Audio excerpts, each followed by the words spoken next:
Imagine the scene. A millionaire accustomed to controlling everything around him decides to make his wife suffer on her own birthday. He brings his pregnant mistress to the party, daring his wife to face the humiliation in front of everyone.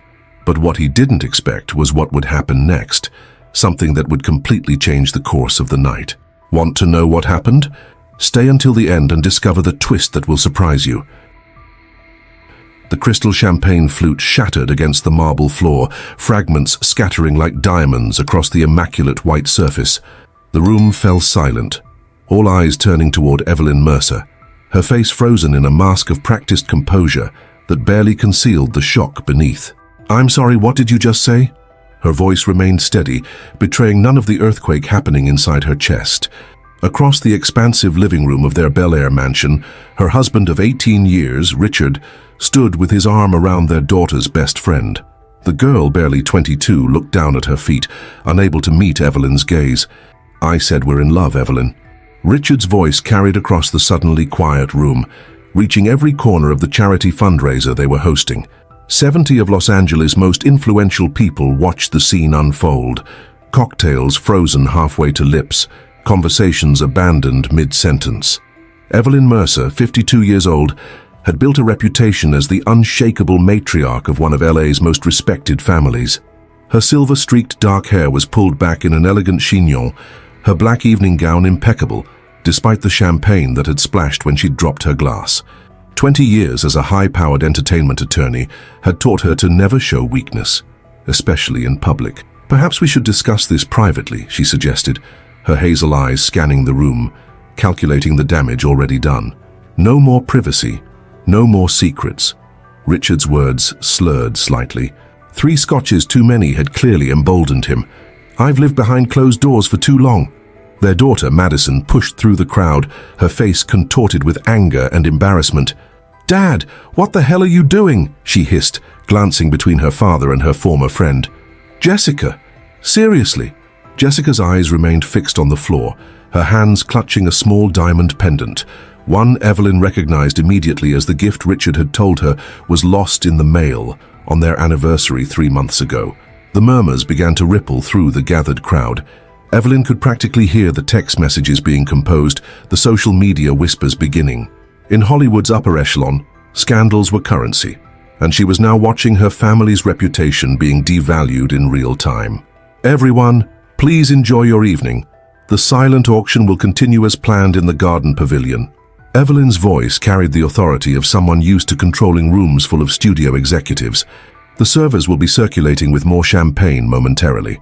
With practiced grace, she crossed the room, her composure never faltering despite feeling as though the floor might give way beneath her at any moment. She placed a gentle hand on her daughter's shoulder. "Madison, would you please make sure our guests are attended to?" It wasn't really a question. Madison, 27, and the spitting image of her mother with the same direct gaze and determined chin, understood immediately. Public face first, private catastrophe later. It was the Mercer family way. "Of course, Mom." Madison straightened her shoulders, throwing one last disgusted look at her father before turning to shepherd the gawking guests toward the gardens. Evelyn guided Richard and Jessica toward her home office with a firm grip that suggested no argument would be tolerated. Once inside, she closed the heavy oak door with a soft click that somehow sounded more final than a slam. 18 years of marriage, and this is how you choose to end it? By humiliating me in front of everyone who matters in this town. The careful composure slipped just enough for Richard to glimpse the fury beneath. Richard ran a hand through his silver-peppered brown hair, some of his bravado fading now that they were away from the audience. "It wasn't planned. I just couldn't keep living this lie." "Which lie exactly?" Evelyn's voice was dangerously calm. "The lie where you're a faithful husband? Or the lie where you're not sleeping with our daughter's college roommate?" Jessica flinched at the ice in Evelyn's tone. "Mrs. Mercer, I never meant—" "Stop talking." Evelyn didn't raise her voice, but Jessica fell silent immediately. "You've been in my home for family dinners. You've accepted my hospitality, my advice about your career. Whatever you thought you were doing, whatever he told you about our marriage, just know that what you've done is unforgivable." Richard stepped partially in front of Jessica, as if to shield her. "Don't blame her. This is about us, Evelyn. We haven't been happy for years." "No, Richard. This is about you. Always has been." Evelyn turned toward the window, looking out at the glittering lights of Los Angeles spread below their hillside home. Did you think I didn't know?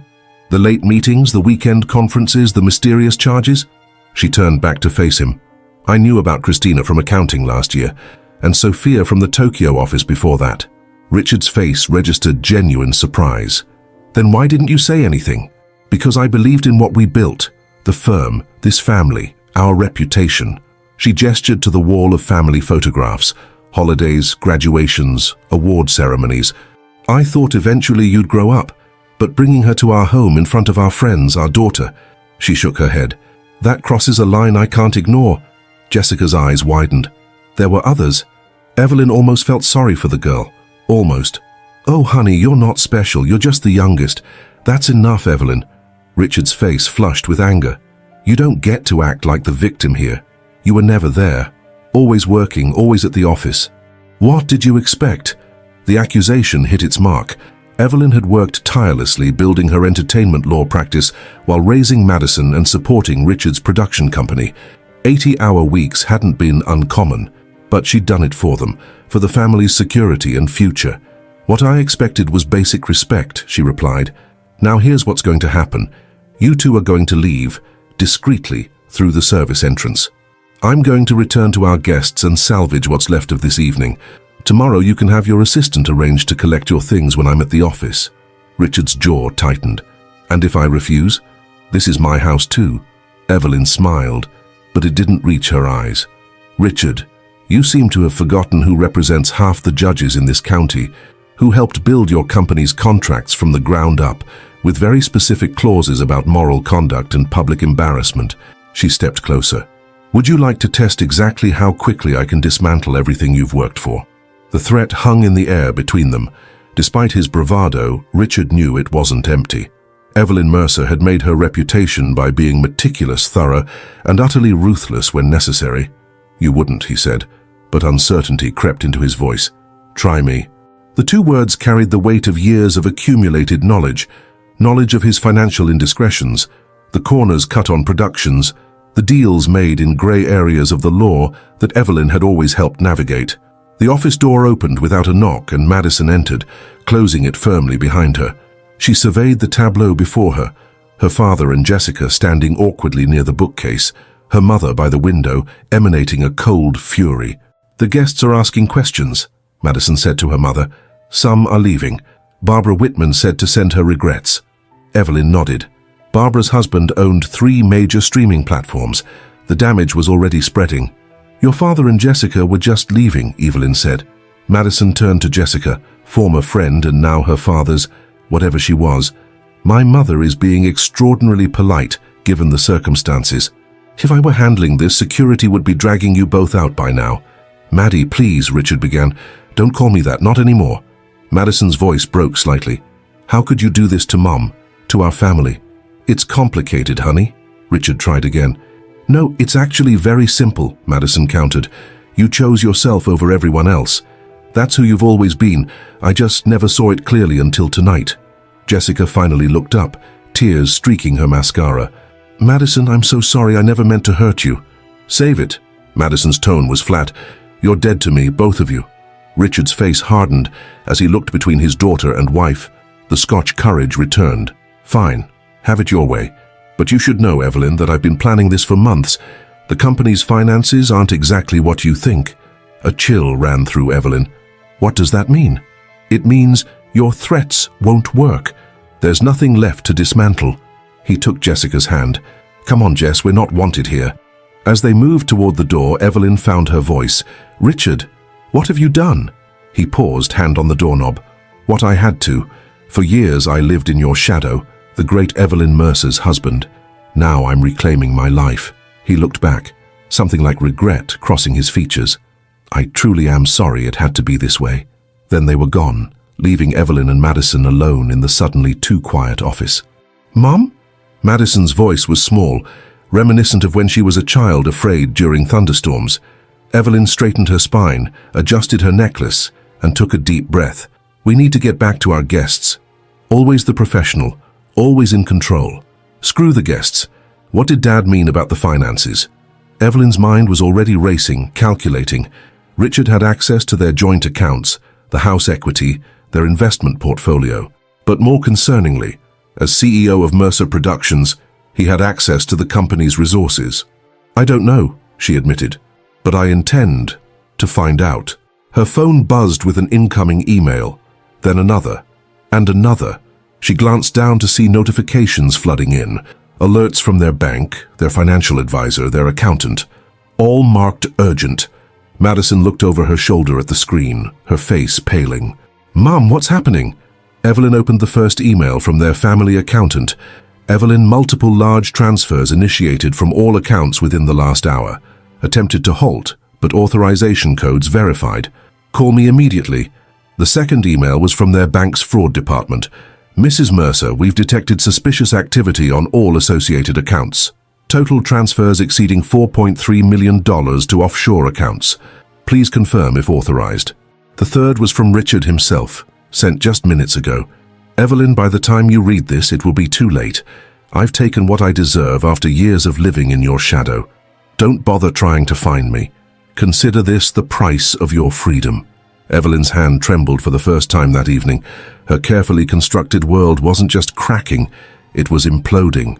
18 years of marriage, her family's security, her reputation as one of the shrewdest legal minds in Hollywood, all potentially destroyed in a single evening. "Mom?" Madison's voice seemed to come from far away. "What are we going to do?" Evelyn set the phone down deliberately, something shifting behind her eyes.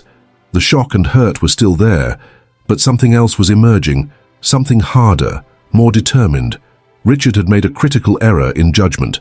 He'd built his betrayal on the assumption that public humiliation would devastate her into inaction, that emotional wounds would cloud her legendary strategic thinking. He had no idea what he'd just unleashed. "First," Evelyn said, her voice finding new strength, "we're going to finish this event and show everyone that the Mercer women can't be broken by a man's betrayal." She picked up a tissue and carefully blotted a spot of champagne from her dress. "And then, Madison, we're going to destroy him." The charity event ended at midnight with half the guests gone and the other half lingering to witness the aftermath of the scandal. Evelyn maintained her composure throughout, accepting sympathetic touches on her arm with gracious nods, while her mind calculated her next moves. When the last Mercedes pulled away from the circular driveway, she locked the front door and turned to find Madison already on her laptop at the kitchen island. "I've frozen the credit cards I could access," Madison said without looking up, "changed passwords on our shared cloud accounts and contacted the family attorney." Evelyn studied her daughter with a mixture of pride and concern. Madison had her mother's razor-sharp mind and efficiency, but beneath the focused exterior, Evelyn recognized the hurt child trying to process her father's betrayal. "It's 3 in the morning in New York," Evelyn noted, kicking off her heels and moving to the elaborate coffee machine. This would require caffeine, not wine. Madison glanced up briefly. Liam didn't mind. Said, "Family emergencies trump time zones." A ghost of a smile flickered across her face. "He's already filing emergency injunctions on all accounts Dad might access." The espresso machine hissed as Evelyn pressed buttons with practiced precision. "Good, but your father has had months to plan this, and he's been shadowing me long enough to know our standard legal countermoves." Madison's fingers paused over the keyboard. "What are you thinking?" "That we need someone who doesn't play by the rule book." Evelyn's phone buzzed again, and she glanced at the screen. "Mira's here." The security system chimed as the front door unlocked, and Mira Chen strode in without ceremony. At 45, Mira had the build of the competitive swimmer she'd been in college, with close-cropped salt and pepper hair and sharp eyes that missed nothing. She'd started as Evelyn's legal assistant 20 years ago and was now her right hand at the firm and closest friend. "I got your SOS," Mira said, setting her leather messenger bag on the counter. "Tell me everything, and don't leave out the juicy parts." "Also, is that coffee?" Despite everything, Evelyn felt a small wave of relief wash over her. Mira had been through every crisis with her, professional and personal, since before Madison was born. While Evelyn quickly outlined the night's events, Mira pulled out her tablet and began taking notes. When Evelyn reached the part about the drained accounts, Mira's eyebrows shot up. "Total amounts?" she asked. "All business now." "At least $4.3 million confirmed so far," Madison answered. "But we think there's more." Dad's company email is already deactivated, and his assistant isn't answering calls. That's because Rebecca isn't just his assistant, Mira said, looking pointedly at Evelyn. She's also his cousin's daughter. Family loyalty will trump professional ethics every time. Evelyn absorbed this information with a slight nod. Another blind spot, another miscalculation. She'd vetted the girl's professional qualifications, but missed the family connection. We need to move quickly, Evelyn decided, pushing aside the personal betrayal to focus on the immediate threat. Mira, contact Judge Wilson in the morning. He owes me for keeping his son's DUI quiet last year. We need emergency orders freezing all Mercer Productions assets. Mira nodded, already typing. What about the house? Both your names are on the deed. And the mortgage, Evelyn added grimly, which has an acceleration clause if any payments are missed. I'd bet good money that Richard has already emptied the account that handles the automatic payments. Madison's face paled. He'd let the house go into foreclosure? Just like that? Collateral damage, Evelyn said, her voice hardening. He knows how much this house means to me. To us. The 3-story Bel Air mansion had been Evelyn's dream, purchased 10 years ago after winning a landmark case against a major studio. Every room had been personally designed to create the perfect family home, the home she'd never had growing up with a single mother in a small apartment in East LA. Mira's sharp eyes caught the flicker of pain on her friend's face. I'll have my real estate contact do a quick market assessment tomorrow, just in case. Madison slammed her laptop closed suddenly. This is insane. 12 hours ago we were a normal family. Now we're talking about losing our home? Her voice cracked with emotion. How could Dad do this? Evelyn crossed to her daughter, wrapping her in a tight embrace. Madison stiffened momentarily before collapsing against her mother, tears finally breaking through her composed facade. I don't know, sweetheart, Evelyn whispered, stroking her daughter's hair. But I promise you we'll get through this. Over Madison's shoulder, Evelyn's eyes met Mira's. A silent understanding passed between them. Getting through this wouldn't be enough. Richard needed to pay for what he'd done. The law offices of Mercer and Associates occupied the top 3 floors of a sleek glass tower in Century City. Evelyn had built the firm from nothing, specializing in entertainment law and becoming the go-to attorney for Hollywood's elite. By 8 a.m., she was seated at her desk, looking every bit the powerful attorney in a perfectly tailored charcoal suit, her makeup flawless despite having slept less than 2 hours. The vultures are circling, her assistant Dominic announced as he entered with her second coffee of the morning. He placed a stack of messages on her desk, 3 tabloids, 2 industry newsletters, and Variety all calling for comments on your domestic situation. Evelyn took the coffee without looking up from her computer. Standard response: Ms. Mercer has no comment at this time and asks for privacy during this personal matter. Already handled, Dominic assured her. Also, your 9 a.m. with Netflix is still on, but Warner Brothers wants to reschedule their 11 a.m. He made air quotes around reschedule, both of them knowing what it really meant. The sharks were testing for blood in the water. Tell Warner I understand completely and suggest Thursday instead, Evelyn replied, projecting confidence she didn't entirely feel. And remind them that the option on the Henderson script expires Friday. Dominic grinned. The Henderson script was a hot commodity, and Warner wouldn't risk losing it over personal gossip. Will do. Oh, and there's someone waiting to see you. Wouldn't give his name, but says you'll want to hear what he has to say about Richard. Evelyn's head snapped up. Send him in. Minutes later, a man in his early 30s with a nervous demeanor stood before her desk. He kept fidgeting with his watch, avoiding direct eye contact. I'm very busy, Mr. Evelyn prompted. Carter. Alex Carter. He swallowed hard. I am the financial controller at Mercer Productions.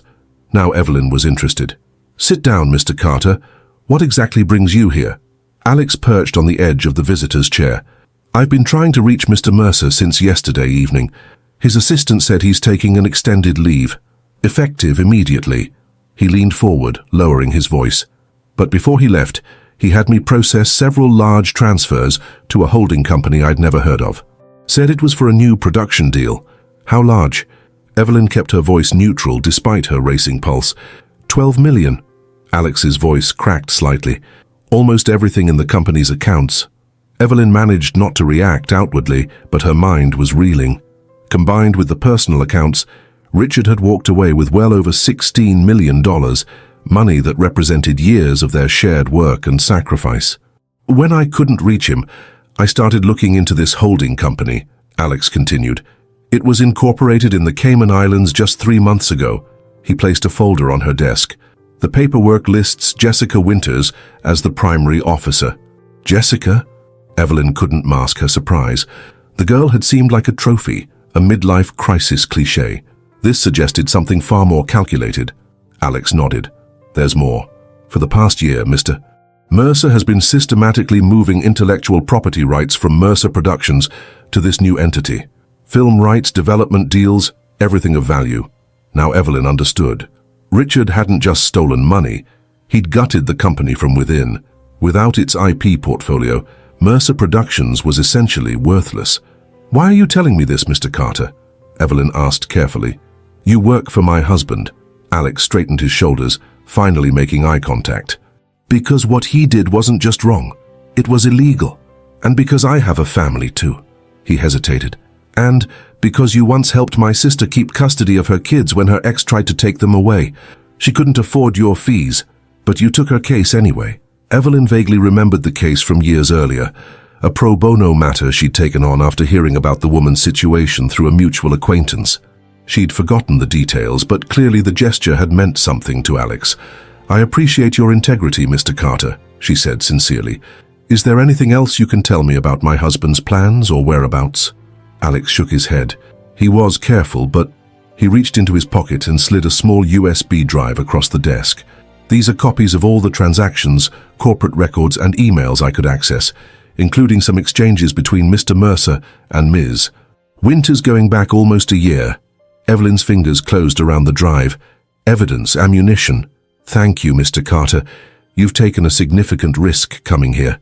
I'll probably lose my job, he acknowledged with a grim smile. Not necessarily. An idea was forming in Evelyn's mind. How would you feel about continuing to work at Mercer Productions, but reporting to new management? By noon, Evelyn had assembled her crisis team in the firm's main conference room. Mira sat at her right hand, while Madison had insisted on joining despite Evelyn's concerns about exposing her to the uglier details. Completing the group were Liam Frost, the family's trusted financial advisor who'd flown in from New York, and Zoe Washington, a former FBI forensic accountant who now specialized in tracking hidden assets in high-profile divorces. The good news, if you can call it that, Liam began, is that we managed to freeze about $2 million in domestic accounts. The bad news is that the bulk of the money is already in jurisdictions with limited cooperation with U.S. authorities. Zoe nodded in agreement. The Cayman Islands entity is just the first layer. I'm seeing evidence of further transfers to Singapore and possibly Malta. Classic laundering pattern. What about Jessica Winters? Madison asked, her voice tight with barely contained anger.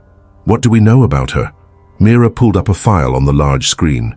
Jessica Marie Winters, 22, graduated from UCLA last year where she roomed with Madison. No criminal record, unremarkable background. She clicked to the next slide. However, her mother is Elaine Winters Petroff. A photo appeared of an elegant blonde woman standing beside a stern-looking older man. Victor Petrov's fourth wife, Mira continued. Russian real estate developer with questionable business connections and a history of financial fraud allegations, though nothing that ever stuck. Evelyn absorbed this revelation, pieces falling into place. So Jessica wasn't just some young girl infatuated with my husband. This was planned, a long con. Looks that way, Zoe affirmed. The timeline suggests Jessica was placed deliberately to get close to your family. Her chance assignment as Madison's roommate was probably engineered. Madison looked physically ill. She was my friend for 3 years. She came home with me for holidays. Her voice trailed off, the magnitude of the betrayal sinking in. Evelyn reached for her daughter's hand, squeezing it gently. Another layer of violation, not just her husband's betrayal, but the calculated targeting of her child. There's something else, Mira added reluctantly. The company's insurance policies were all modified 6 months ago. The corporate liability coverage was downgraded, but Richard's life insurance policy was increased to $5 million, with Jessica listed as the contingent beneficiary. A chill settled over the room as the implications became clear. He never planned to grow old with her, Evelyn said slowly. She's his exit strategy.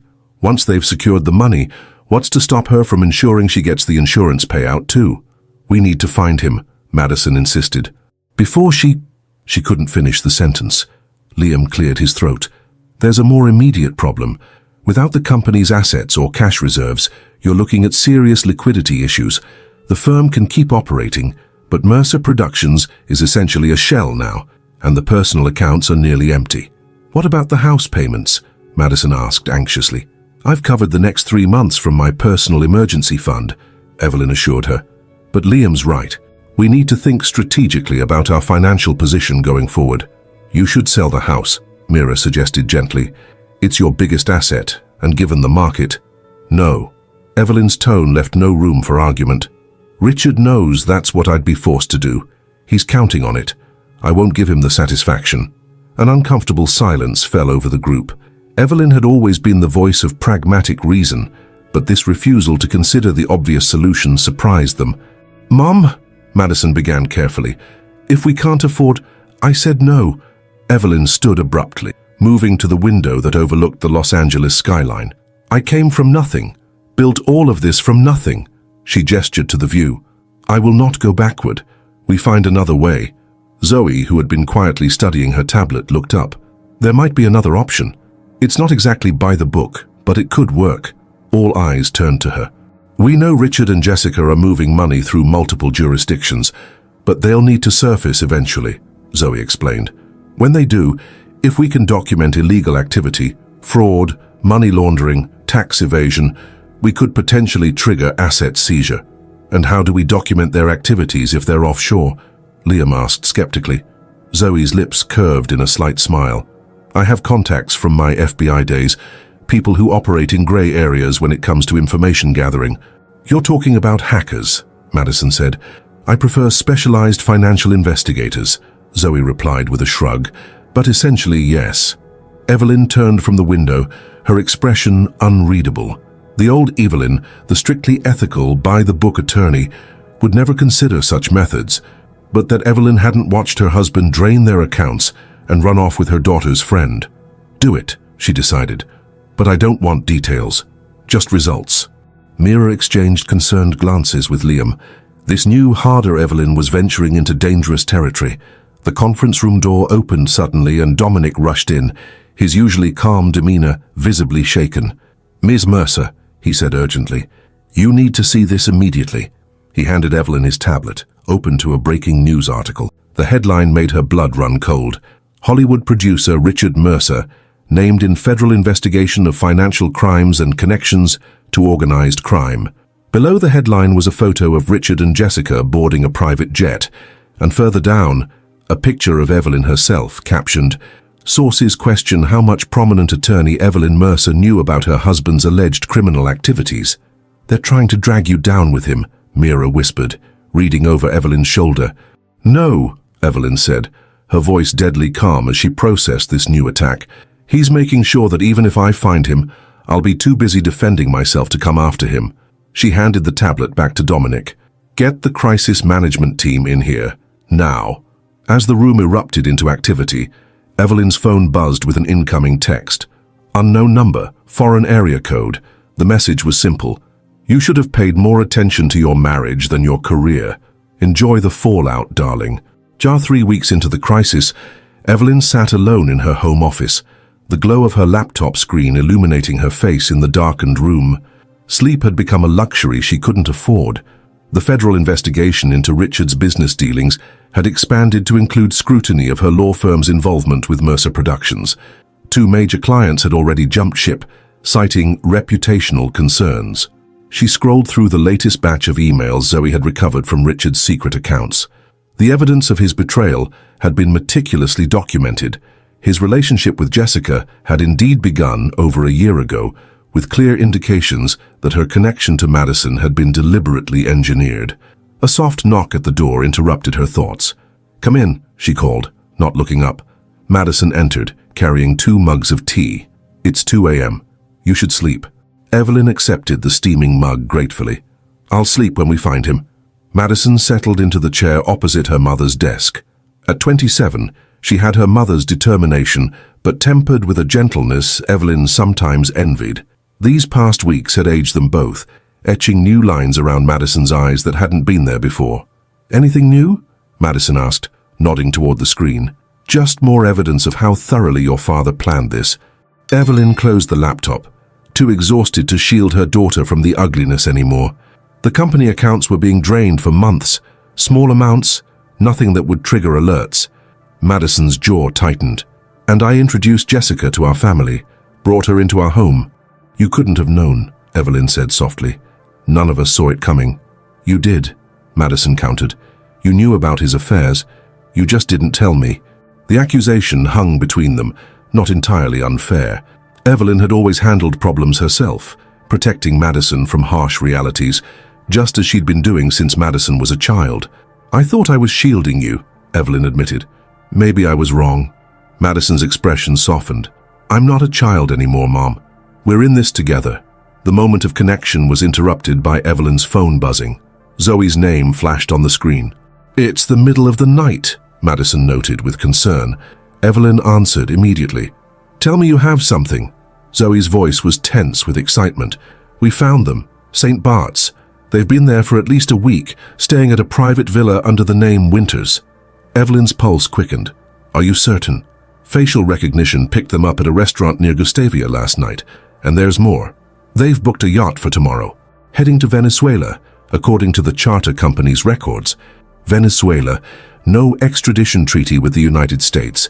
If Richard made it there, recovering the money would become nearly impossible. "How much time do we have?" Evelyn asked, already calculating.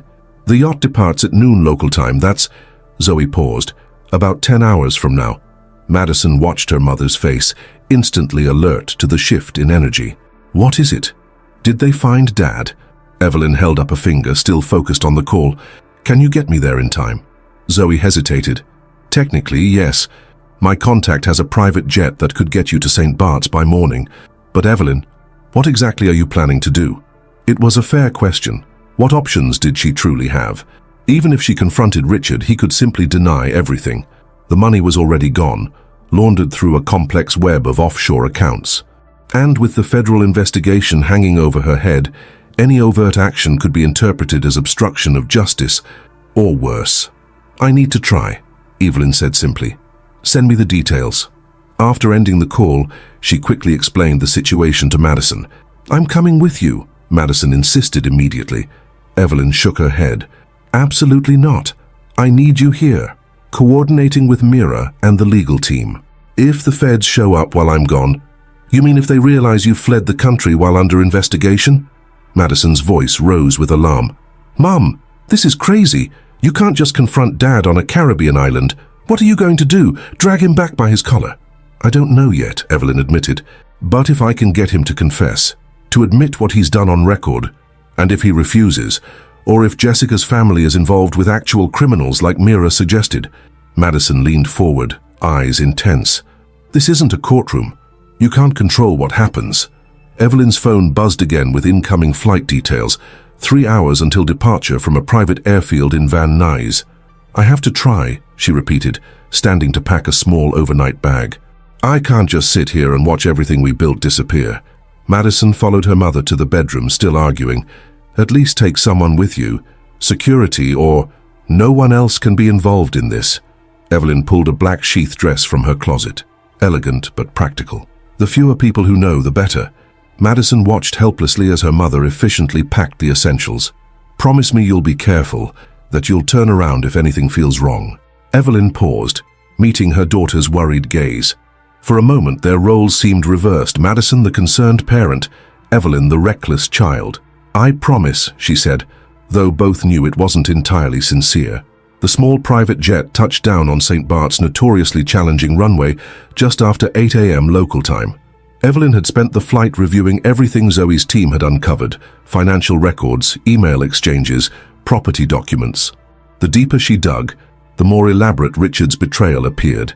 As the tiny aircraft taxied to a stop, Evelyn felt a surge of doubt. What was she really doing here? Even if she confronted Richard, what could she possibly achieve? The practical, logical attorney in her knew this was a fool's errand, but the wounded wife, the protective mother, those parts of her demanded this confrontation. A sleek black car waited on the tarmac, courtesy of Zoe's mysterious contacts. The driver, a local man who introduced himself only as Jean, seemed to know exactly where to take her. "The Villa Paradiso," he confirmed, as they wound along the island's narrow coastal roads. Very exclusive, very private. Evelyn gazed out at the impossibly blue Caribbean waters, so at odds with the darkness of her purpose. How far to the marina where the yacht is docked? 10 minutes, perhaps. It's a small island. Jean glanced at her in the rearview mirror. "You are here for business, madam. Most come for pleasure." "I'm here to settle a debt," Evelyn replied, her voice clipped. The villa appeared around the next curve, a stunning white structure perched on the hillside, overlooking a pristine private beach. Evelyn instructed Jean to drive past without slowing, allowing her to observe without being noticed. Through the villa's expansive glass walls, she could make out movement, staff preparing for the day, perhaps. No sign of Richard or Jessica yet. "Take me to the marina," she decided. "I need to see the yacht." 20 minutes later, Evelyn stood on the boardwalk of Gustavia's marina, watching as supplies were loaded onto an opulent 90-foot yacht named Sweet Escape. The irony of the name wasn't lost on her. A young dockhand was supervising the loading of several crates of champagne. Evelyn approached him, summoning her most charming smile. "What a beautiful vessel," she commented. "Private charter?" The young man nodded eagerly. "Heading out today, Venezuela." He puffed up with importance. "Very wealthy clients. I imagine they've requested special accommodations?" Evelyn probed gently, slipping a €100 note into his hand. His eyes widened at the unexpected tip. "Oh yes, madame, everything of the finest quality. The gentleman specifically requested Krug champagne and beluga caviar." He leaned closer. "And the captain was instructed to prepare for a special celebration. A surprise wedding at sea, I think." Wedding. The word hit Evelyn like a physical blow. Richard wasn't just fleeing with Jessica, he was planning to marry her, which meant he intended to divorce Evelyn in absentia, likely claiming abandonment. How thoughtful, she managed, her smile never faltering despite the rage building inside her. "And when do the passengers arrive?" "Around 11, I believe. The yacht departs at noon." Evelyn checked her watch. 9:17 a.m. Less than 2 hours to intercept Richard before he boarded the yacht and disappeared for good. Returning to the waiting car, Evelyn directed Jean back toward Villa Paradiso. This time, however, she instructed him to drop her at the public beach adjacent to the private property. "Will you return, madame?" Jean asked as she paid him generously. "I'm not sure," Evelyn admitted, "but I'd appreciate your discretion either way." Alone on the beach, Evelyn shed her linen blazer and removed her heels, leaving them beneath a palm tree. In her simple black dress, she could almost pass for another wealthy tourist enjoying a morning stroll. She began walking casually along the shoreline, approaching the villa's private beach from an angle that wouldn't immediately attract attention. As she drew closer, Evelyn spotted them, Richard and Jessica lounging on the villa's oceanfront terrace, enjoying what appeared to be a leisurely breakfast. The sight of her husband of 18 years sitting across from the young woman, both laughing carelessly, sent a wave of cold fury through Evelyn. She was close enough now to see details. Jessica wearing what looked like new diamond earrings, Richard in expensive linen pants she'd never seen before. The evidence of their spending spree with stolen money was on full display. Evelyn paused behind a rock formation at the edge of the private beach, considering her approach. Direct confrontation seemed unwise. Richard might simply flee or worse, call local authorities. She needed leverage. Her phone vibrated with an incoming message from Zoe. New information. Call immediately. Ducking behind the rocks, Evelyn dialed Zoe's number. "I'm here in St. Bart's," she whispered, when Zoe answered. "About to confront Richard." "Don't." Zoe's voice was urgent. "There's something you need to know first. The money trail, it's not what we thought." Evelyn frowned. "What do you mean?" "The initial transfers went to the Cayman Islands entity, yes. But from there, most of the money didn't continue to Jessica's accounts as we expected. It went to a series of numbered accounts linked to Victor Petrov, Jessica's stepfather," Evelyn said, watching the couple on the terrace. Richard had his arm around Jessica now, his hand resting possessively on her waist. "Yes, but there's more. Petrov isn't just some shady businessman. He's under active investigation by multiple agencies for money laundering for the Russian mafia. And the pattern of transfers from Richard's accounts looks exactly like payment for services rendered." A cold realization dawned on Evelyn. Richard was laundering money through his production company. Looks that way, Zoe confirmed. And given the timing of when these transfers began, he's been doing it for years, Evelyn finished, pieces suddenly falling into place. The unexplained cash flow problems at the company despite successful projects. The mysterious investors Richard had occasionally mentioned but never introduced. The excessive security on his personal computer. If that's true, Evelyn said slowly, then Richard didn't just steal our money. He's been using my reputation, my firm, my family as cover for criminal activity. Exactly. And if he's meeting with Petrov's people in Venezuela, this isn't just about running away with Jessica, Evelyn realized. He's in trouble with these people. That's why he needs to disappear. As if confirming her theory, a sleek silver Mercedes pulled up to the villa. Two broad-shouldered men in dark suits emerged, their posture and watchful eyes immediately identifying them as security personnel. Evelyn shrank further behind the rocks, watching as the men approached Richard and Jessica. The conversation appeared tense, Richard gesturing emphatically, while Jessica placed a calming hand on his arm. One of the men handed Richard a phone. "I think Petrov's people are there," Evelyn whispered into her phone. "What should I do?" Before Zoe could answer, Evelyn heard a sound behind her, footsteps on sand. She turned to find a third security man standing over her, his expression impassive, hand inside his jacket in a way that suggested he was armed. "Mrs. Mercer," he said in a thick Eastern European accent, "Mr. Petrov would like to speak with you." The villa's interior was as luxurious as its exterior, all white marble and glass, with breathtaking ocean views from every room. Evelyn was escorted through the open living area to the terrace where Richard and Jessica sat frozen in shock at her appearance. "Evelyn?" Richard gasped, his face draining of color. "How?" "Hello, Richard," she replied coolly, taking in his panicked expression with grim satisfaction. "Lovely vacation spot, though I'm surprised you can afford it on a stolen budget." Jessica stood abruptly, knocking over her mimosa. "You shouldn't be here. And yet, here I am." Evelyn turned to the security men. "I believe Mr. Petrov wanted to speak with me." As if on cue, the phone on the table buzzed. One of the guards picked it up, activating the speaker function. "Mrs. Mercer," a deep, accented voice emanated from the device. "I apologize for not welcoming you in person. Travel restrictions, you understand." "Mr. Petrov, I presume," Evelyn replied, maintaining her composure despite the surreal situation. "I'm afraid I don't entirely understand what's happening here." "No, I imagine you don't." Petrov's voice carried an edge of amusement. "Your husband has been misleading many people, including you, including me." Richard's eyes darted frantically between the phone and Evelyn. "Victor, I can explain, the money is coming." Silence. The single word from Petrov was enough to make Richard flinch. "Mrs.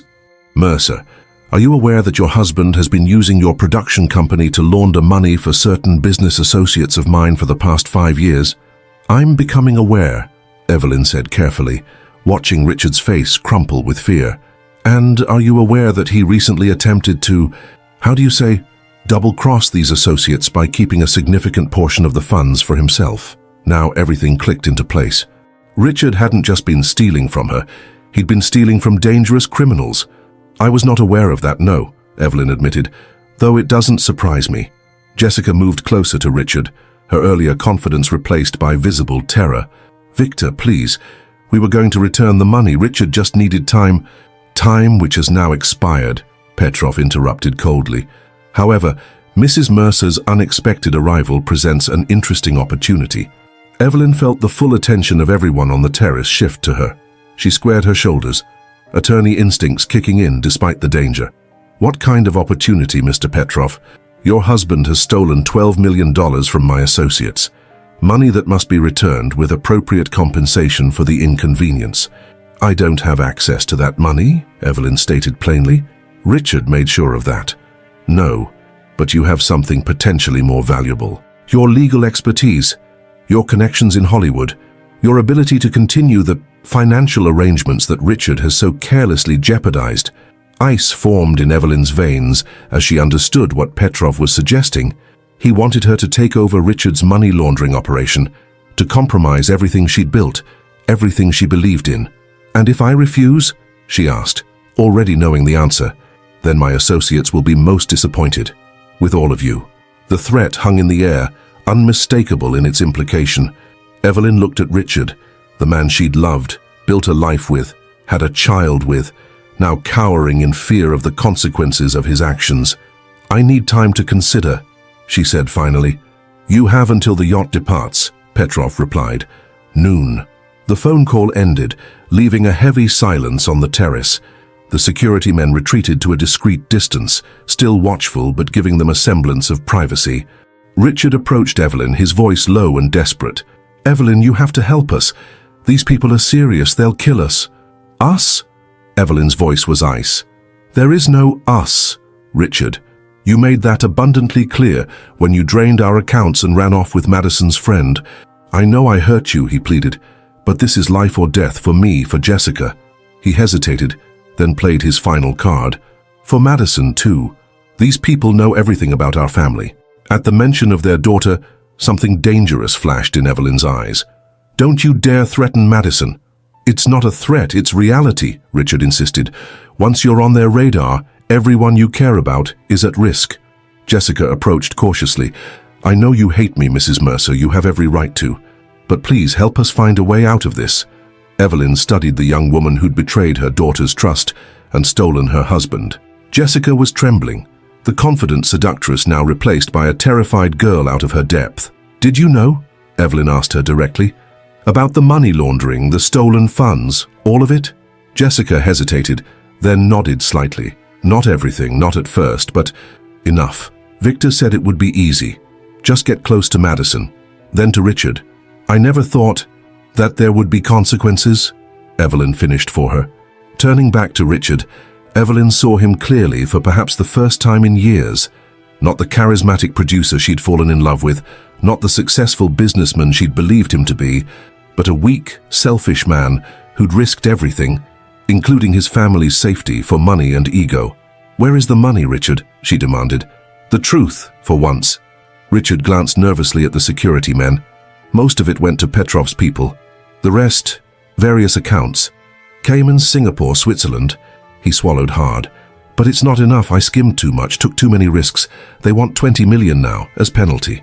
"Which you don't have," Evelyn stated flatly. "No one has that kind of liquid cash," Richard argued desperately. "That's why they want you involved. Your client list, your connections. You could help restructure the operation, make it more secure." Evelyn laughed bitterly. "You want me to become a criminal to save you from the consequences of your crimes? That's your solution?"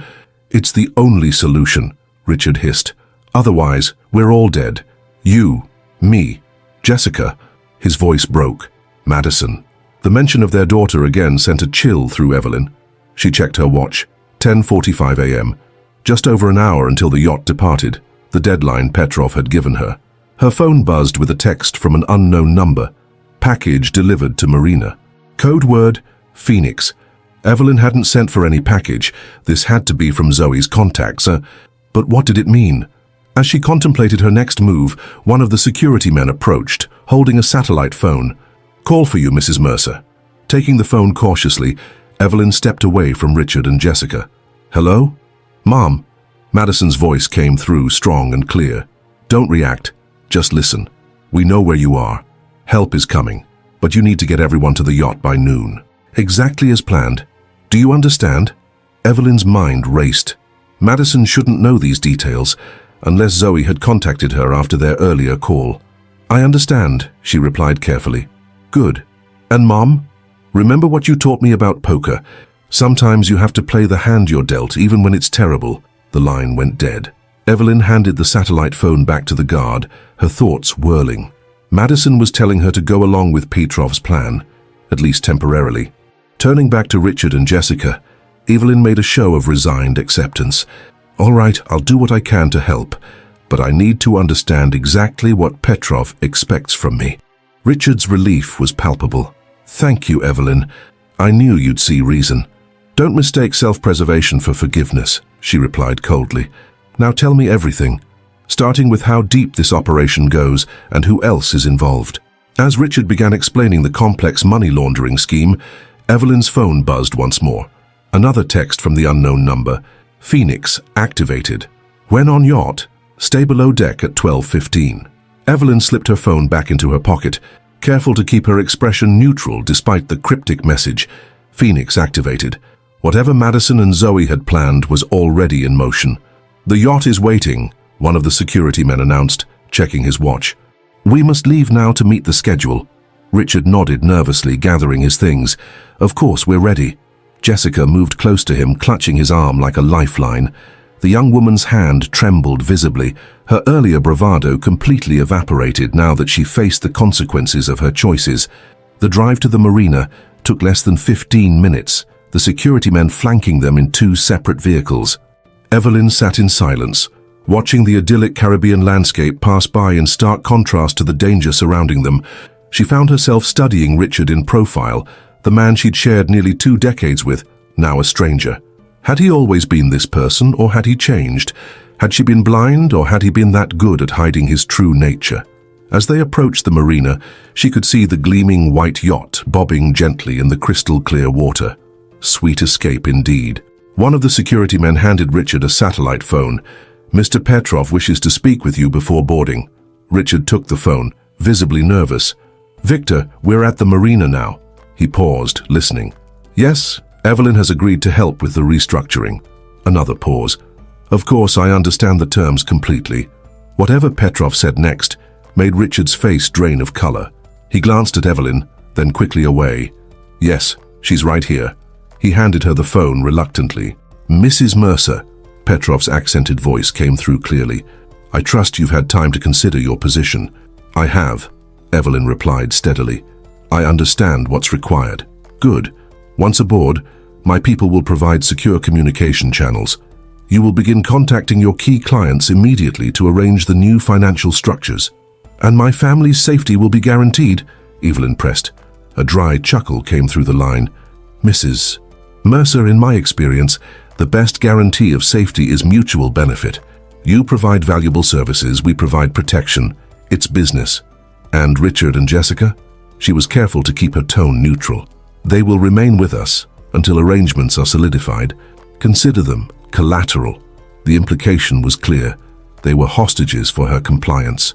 "I understand," Evelyn said again, betraying none of the turmoil beneath her composed exterior. "Excellent. Welcome to the organization, Mrs. Mercer." The line went dead. Evelyn handed the phone back to the security man, avoiding Richard's questioning gaze. The clock on her phone showed 11:50 a.m., 10 minutes until the yacht's scheduled departure.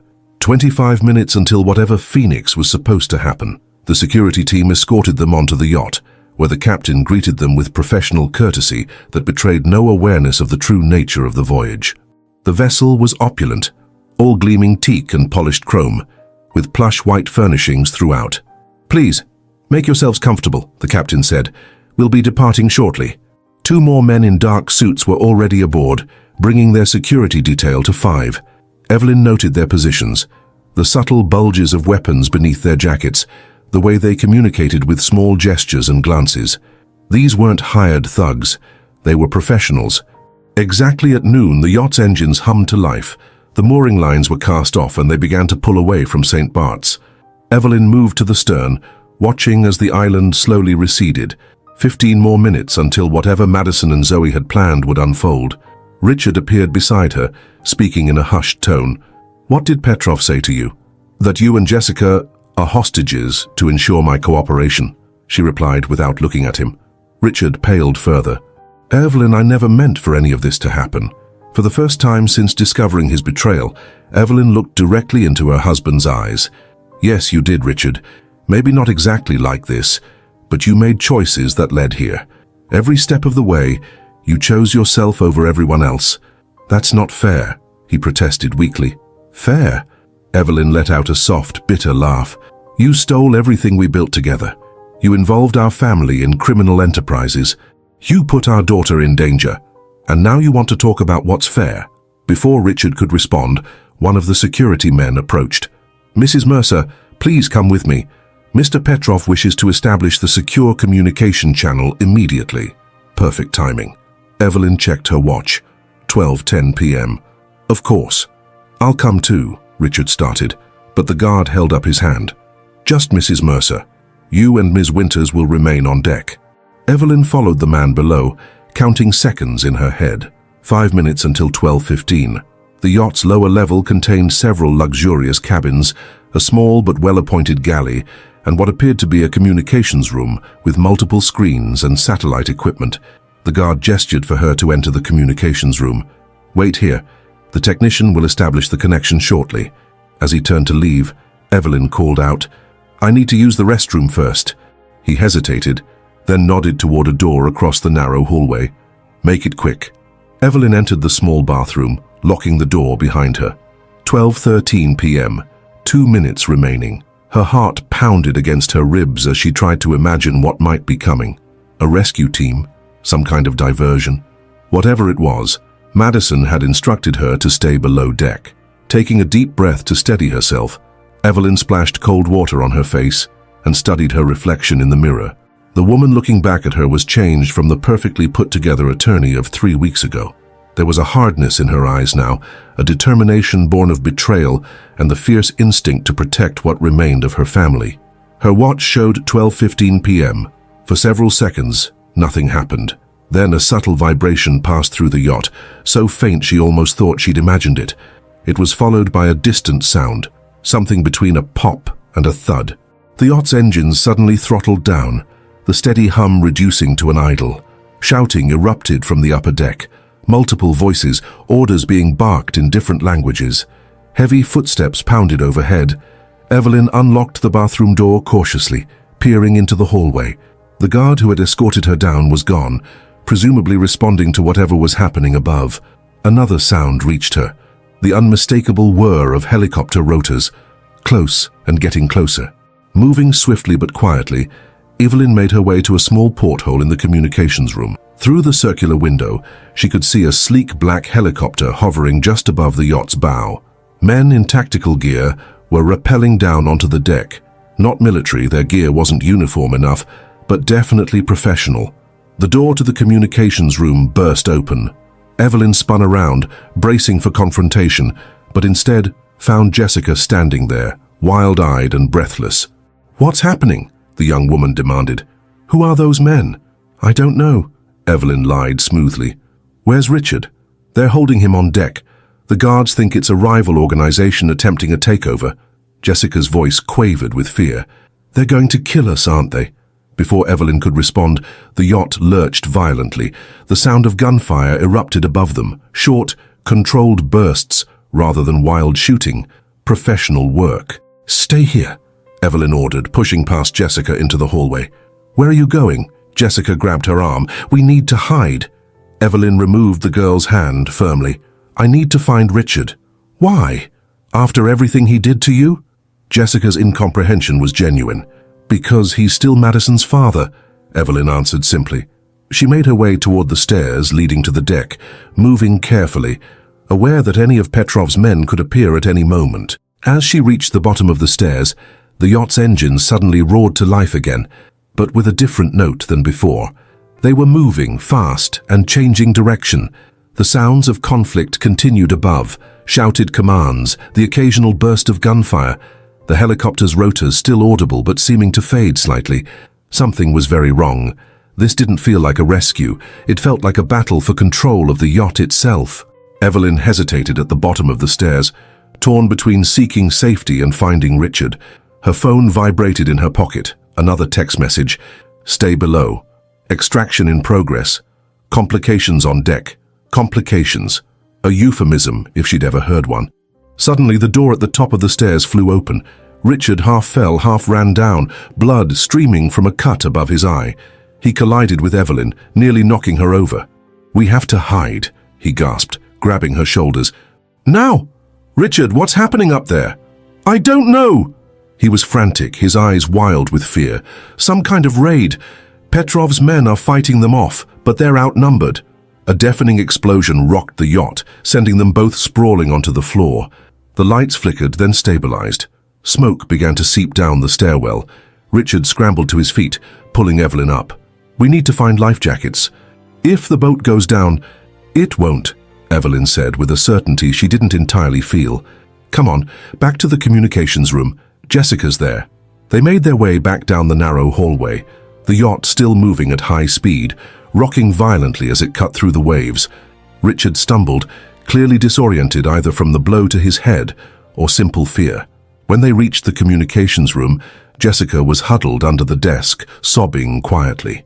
"Jessica," Richard kneeled beside her. "It's me." She looked up, relief flooding her tear-streaked face. "Richard, I thought I heard gunshots." "I know," he soothed, helping her up. "But we're going to be okay." "Are we?" Evelyn asked pointedly. "Because from where I'm standing, it looks like we're caught in a war between Petrov's people and whoever those men in the helicopter are." Richard's expression shifted, something calculating replacing the fear. Maybe that's not bad for us. If they're fighting each other, we could escape," Jessica finished eagerly. "Find a lifeboat, get back to shore." Evelyn studied them both, noting how quickly they'd moved from terror to self-preservation. And then what? Petrov still wants his money. Those men up there, whoever they are, clearly want something too. Before either could respond, the yacht suddenly slowed dramatically, engines dropping to a idle. The sounds of conflict above had ceased. Footsteps approached, multiple sets heavy and purposeful. Richard pushed Jessica behind him, positioning himself between the door and the women. It was the first genuinely protective gesture Evelyn had seen from him in years. The door swung open. A man in tactical gear stood there, face concealed behind a professional-grade mask, assault rifle held at the ready but pointed downward. Evelyn Mercer. His voice was American, with no discernible accent. "Yes," she answered, stepping forward. "Your daughter sends her regards." He gestured with his free hand. "We need to move now." Richard stepped forward. "I'm coming too." The man's stance shifted subtly, the rifle adjusting. "Orders are for Mrs. Mercer only." "Wait," Evelyn intervened. "They come with me or I don't go." The man seemed to hesitate, then touched his ear, apparently receiving instructions through an earpiece. After a moment he nodded curtly. "Fine. All of you. Move." They were escorted up to the deck, where the signs of battle were evident. Bullet holes in the polished woodwork, shattered glass from the pilot house, scorch marks from what must have been the explosion they'd heard. Petrov's security team was nowhere to be seen. The black helicopter hovered 20 feet above the yacht, a rope ladder dangling down to the deck. 3 more men in tactical gear secured the perimeter, weapons at the ready. "Ladies first," their escort said, gesturing to the ladder. Jessica looked terrified at the prospect of climbing the swaying ladder over open water. Evelyn stepped forward, placing a steadying hand on the young woman's back. "You can do this. Just take it one rung at a time." With trembling hands, Jessica began to climb. When she was halfway up, Evelyn turned to Richard. "You next." He hesitated, looking around wildly as if seeking another option. "Evelyn, I don't know who these people are. This could be a trap." "It's Madison," she said simply. "She sent help." Richard's eyes widened in disbelief. "Madison arranged this. How could she possibly—" "Because she's my daughter," Evelyn replied. "Now climb." Richard began his ascent, moving awkwardly but steadily. When he reached the helicopter, hands reached out to pull him inside. Evelyn approached the ladder last, but the tactical team leader stopped her with a light touch on her arm. "Mrs. Mercer," he said quietly, close to her ear so only she could hear. "You should know this isn't exactly a rescue mission." Cold apprehension washed over her. "What do you mean? Your daughter paid us to extract you. What happens after is not our concern." He pressed something into her hand, a small USB drive. "She said you'd need this." Before Evelyn could respond, a distant sound caught her attention. Engines, fast approaching. She turned to see 2 speedboats racing toward the yacht, each carrying what appeared to be more armed men. "Petrov's reinforcements," the team leader confirmed. "Time to go." Evelyn climbed the ladder quickly, her mind racing. As she reached the helicopter, hands pulled her aboard. The interior was sparse and utilitarian, clearly not a civilian aircraft. Richard and Jessica sat huddled together on a bench seat, safety harnesses already secured around them. As soon as Evelyn was safely inside, the helicopter banked sharply away from the yacht, rapidly gaining altitude and speed.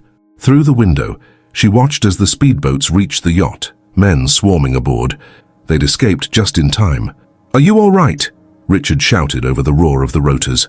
Evelyn nodded absently, her attention focused on the USB drive in her palm. What had Madison sent her?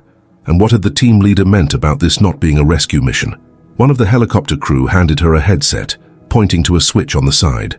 When she put it on and activated it, the rotor noise was muffled, replaced by clear audio. "Mom," Madison's voice came through, slightly distorted but unmistakable. "Can you hear me?" "Madison," relief flooded through Evelyn. "Yes, I hear you. Are you safe?" "I'm fine. Are you hurt?" "Is Dad with you?" "We're both unharmed," Evelyn confirmed, watching Richard's face as he realized she was speaking to their daughter. "Jessica, too." A brief pause. "Good. Listen carefully. The helicopter is taking you to a private airfield in Puerto Rico. From there, a plane will bring you to a location I've arranged. Madison, how did you organize all this? These men are professionals. Let's just say Zoe's contacts are very effective when properly motivated." Madison's voice hardened slightly. "Did they give you the drive?" Evelyn clutched the small device tighter. "Yes. What's on it?" "Everything we need to take Dad down permanently," Madison answered without hesitation. "Financial records, communications with Petrov, evidence of years of money laundering, and a recorded confession from Jessica's mother about the whole scheme." Richard's face went slack with shock as he heard this through his own headset. Jessica looked confused, clearly unable to hear the conversation. "Madison," Evelyn said carefully, "what exactly are you planning?" "Justice, Mom. Dad stole from us, endangered us, betrayed us." Madison's voice trembled slightly with emotion. "He needs to pay for what he's done." Something in her daughter's tone sent a chill through Evelyn. This wasn't just about recovery anymore. This was revenge. "We'll discuss this when I see you," Evelyn said, trying to sound calm and reasonable. "Where exactly are we meeting?" Another pause, longer this time. "I won't be at the location, Mom. Not yet. There's something I need to take care of first." "Madison, whatever you're thinking, it's already done." Madison cut her off. "By the time you land, everything will be in motion. The evidence on that drive is insurance. Use it if needed, but only if needed." The line went silent. Evelyn tried calling Madison's name several times, but there was no response. The crew member who had given her the headset made a slashing motion across his throat. Communication terminated. Richard was staring at her, his face pale. "What is she doing, Evelyn? What has Madison done?" "I don't know," Evelyn admitted, a growing sense of dread settling in her stomach. "But I think our daughter just outplayed us both." The helicopter continued its journey across the Caribbean toward Puerto Rico, the bright tropical sun belying the dark uncertainties that lay ahead. Evelyn looked at the USB drive in her hand, then at Richard, the husband who had betrayed her, the father who had endangered their child, the man who had set this whole nightmare in motion. For the first time in their marriage, she saw real fear in his eyes. Not fear of Petrov or his men, not fear for his own safety, but fear of the consequences of his actions finally catching up to him, fear of what their daughter might be capable of. "What have you taught her?" Richard whispered, his voice barely audible over the muffled rotor noise. Evelyn thought of the Madison she knew, brilliant, determined, fiercely protective of those she loved. The daughter who had watched and learned from both parents her entire life. From her father, charm, calculated risks, the art of the deal. From her mother, strategy, persistence, and a steel-core determination. "I didn't teach her anything she didn't already know," Evelyn replied quietly. "I just showed her how to use it." As the coastline of Puerto Rico appeared on the horizon, Evelyn's phone vibrated one last time, a final message from the unknown number. "Phoenix complete. The real game begins now." The private airfield in Puerto Rico was little more than a strip of asphalt carved into the jungle, with a single hangar and control tower.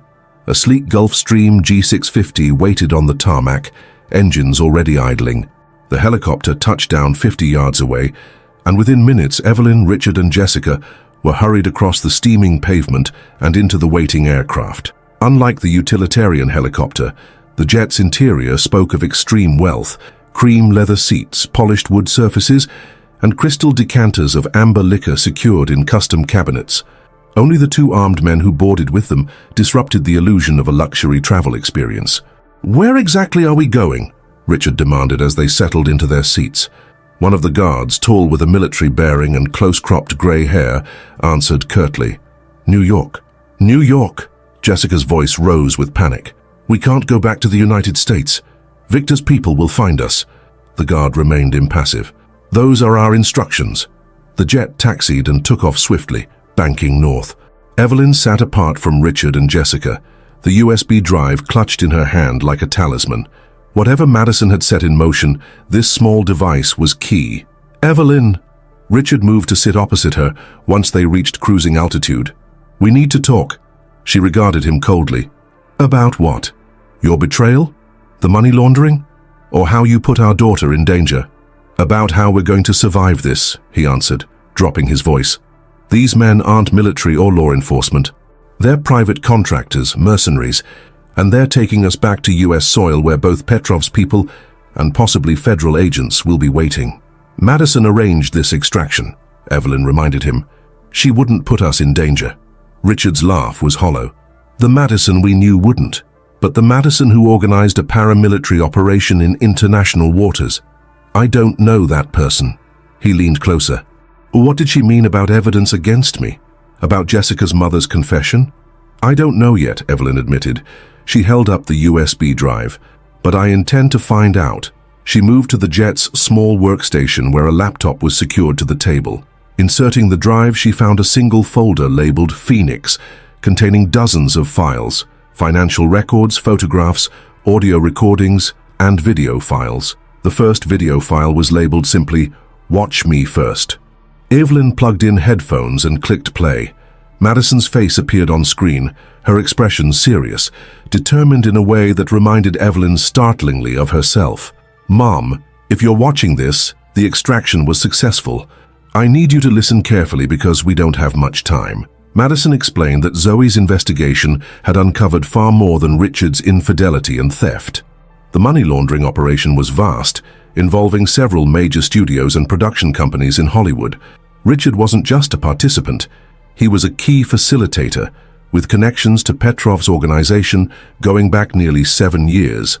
"Dad didn't just steal from us," Madison continued, her voice steady but with underlying anger.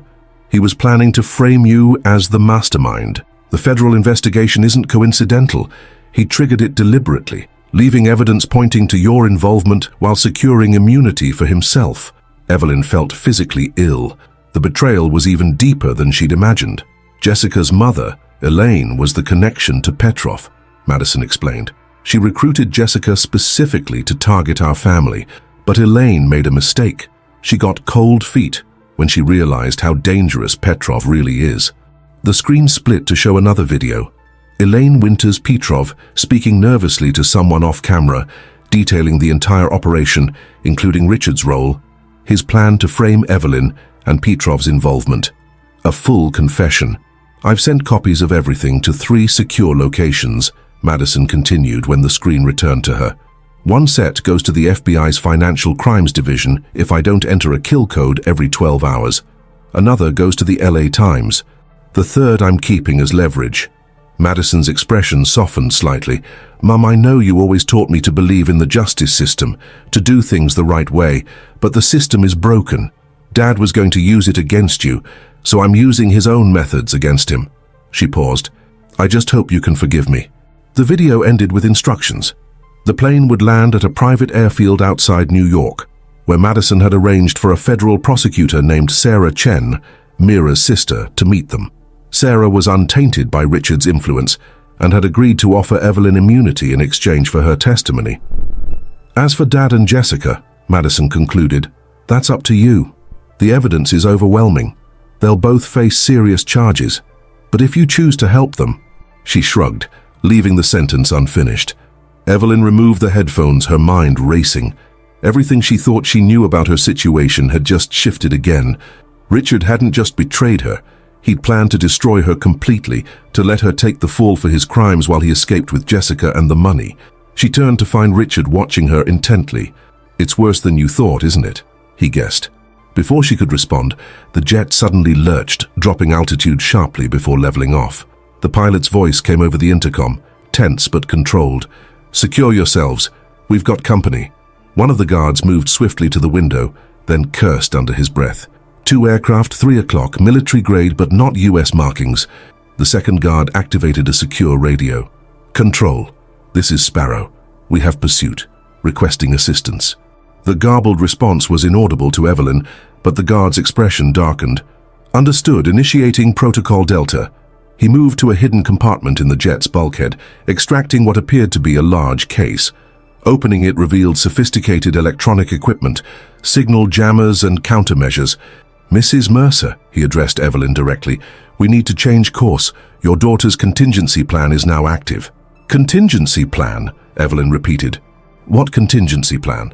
"Alternative landing site, new extraction team." He worked quickly, activating the equipment. "We suspected Petrov's resources might include air assets." Richard's face went ashen. "They found us. They'll shoot us down." "Not if we reach US airspace," the guard countered. "Even Petrov won't risk engaging a civilian aircraft over American territory. Too many questions." The jet banked sharply, accelerating as it changed direction. Evelyn gripped the armrests, her heart pounding. Madison had anticipated this, had planned for pursuit, for complications. Just how deep did her daughter's preparations go? "We need your phone," the guard told Evelyn, extending his hand. "All electronic devices, immediately." Evelyn surrendered her phone, watching as Richard and Jessica did the same. The guard systematically removed the batteries from each device. "Signal tracking," he explained tersely. "Standard procedure." Jessica began to cry softly, clinging to Richard. "I never should have gotten involved in this. My mother warned me it was dangerous, but I didn't listen." "Your mother?" Evelyn's attention snapped to the young woman. "You've been in contact with Elaine?" Jessica nodded miserably. "She called me yesterday before you arrived, said she'd made a deal with the authorities, that I should turn myself in." Richard stared at Jessica in shock. "You never told me that." "Because I knew you'd panic," Jessica shot back. "You always said if Elaine ever flipped, we'd be dead." The revelation hung in the air. If Elaine Winters Petrov had already made a deal with federal authorities, Madison's leverage was even stronger than she realized. The jet continued its evasive maneuvers, the pursuing aircraft still visible, but no longer gaining. As they approached the Florida coastline, tensions in the cabin reached breaking point. 5 minutes to US. "Airspace," the pilot announced. Richard moved suddenly, lunging toward the guard's equipment case. "I need to contact Petrov, make a deal." The taller guard intercepted him effortlessly, restraining him with practiced ease. "Sit down, Mr. Mercer. You don't understand." Richard struggled against the hold. "Once we land, it's over for me. Federal prison for the rest of my life. Should have thought of that before you laundered money for the Russian mafia," the guard replied without sympathy, forcing Richard back into his seat. Evelyn watched this exchange with strange detachment. The man she'd once loved, once built a life with, was now just a desperate criminal trying to save himself. She felt no pity, only a cold certainty about what needed to be done. "Richard," she said quietly, "it's over." He turned to her, desperation in his eyes. "Help me, Evelyn, for Madison's sake, for all those years we had together. The years when you were betraying me, setting me up to take the fall for your crimes." She shook her head. "I saw the evidence, Richard. All of it." His expression shifted. Calculation replacing panic. "Evidence can be explained away. I have connections, resources." "Not anymore," Evelyn cut him off. "Everything you built was with stolen money, criminal connections. There's nothing left." Jessica sobbed harder. "I can't go to prison, I can't." Evelyn regarded the young woman with something approaching pity. "You made your choices, Jessica, just like Richard did, just like I did, trusting him." The jet crossed into US airspace, and as predicted, the pursuing aircraft peeled away, unwilling to risk an international incident. The immediate danger passed, but the tension in the cabin remained palpable. "New landing coordinates received," the pilot announced. "ETA 40 minutes. Richard slumped in his seat, the fight draining out of him. "Where are they taking us?" "To face what you've done," Evelyn replied simply. The remainder of the flight passed in strained silence.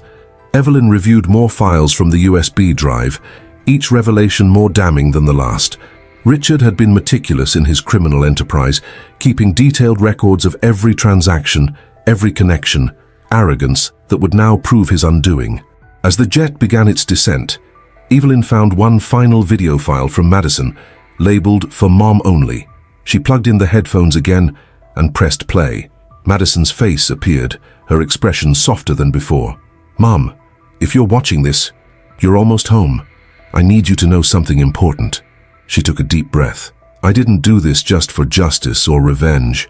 I did it to protect you." She explained that 3 days after Richard disappeared, 2 men had come to the house looking for him. They'd threatened Madison, demanding to know where Richard had gone, warning that Evelyn would suffer if the money wasn't returned.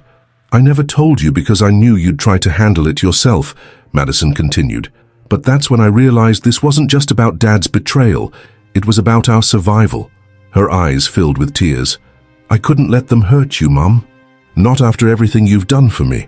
Evelyn's carefully maintained composure cracked. Her daughter had orchestrated this entire operation not just for justice, but to protect her mother, exactly as Evelyn had always tried to protect Madison.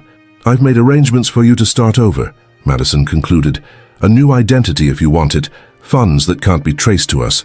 Or you can testify, take the immunity deal, rebuild your practice. The choice is yours. I just want you to be safe." She paused.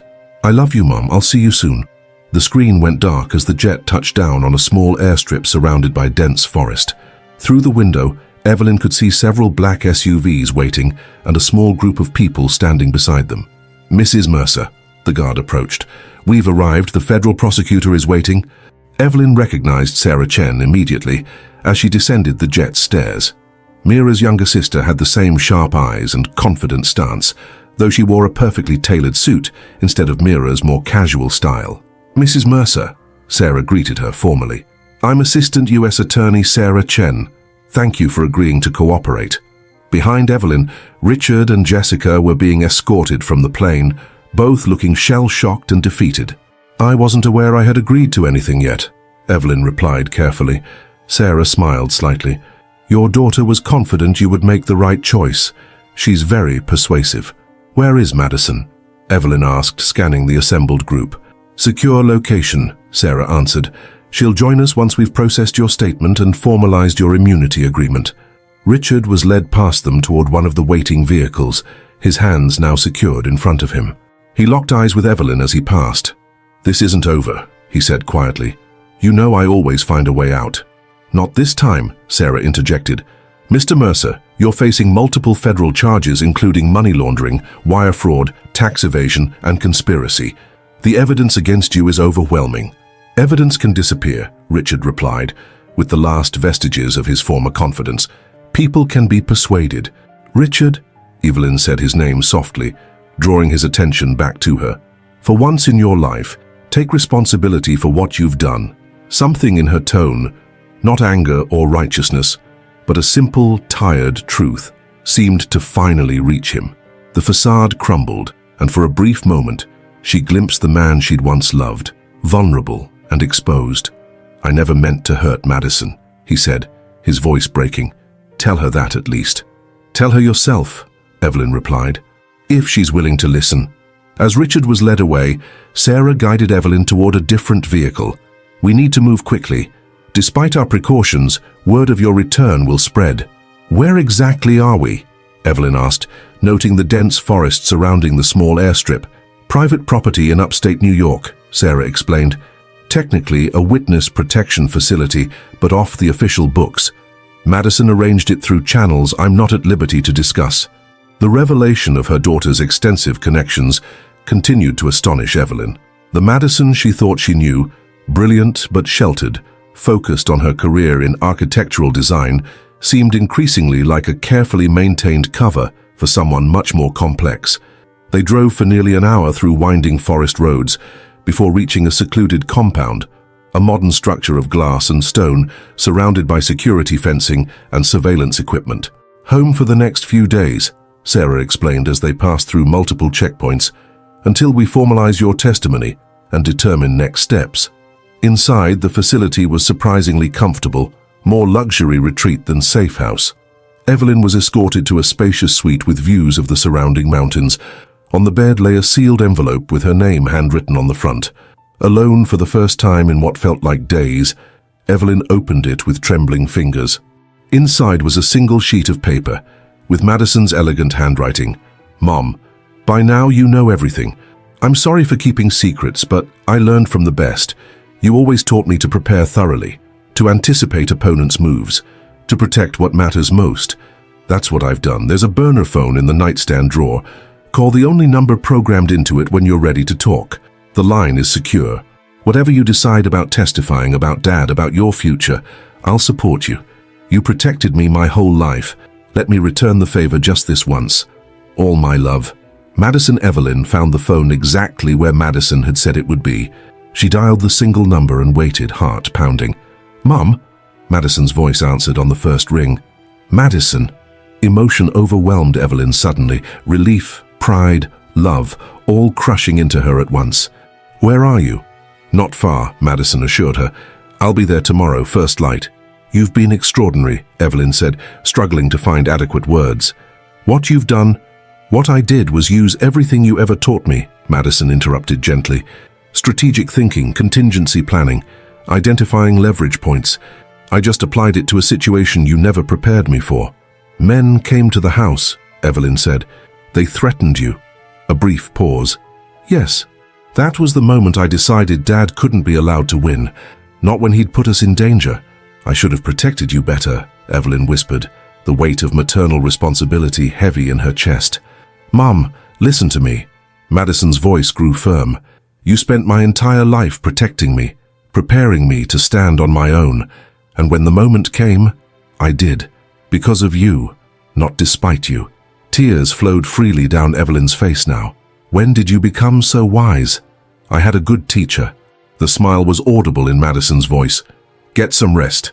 Tomorrow we plan our next move together."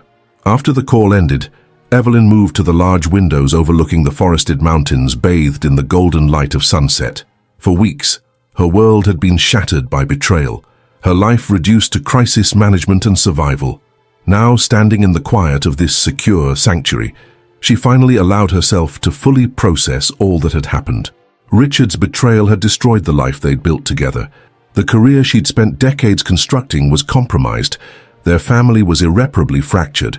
Yet from these ruins, something unexpected had emerged, a new understanding of her daughter, a revelation of Madison's strength and capability that filled Evelyn with fierce pride.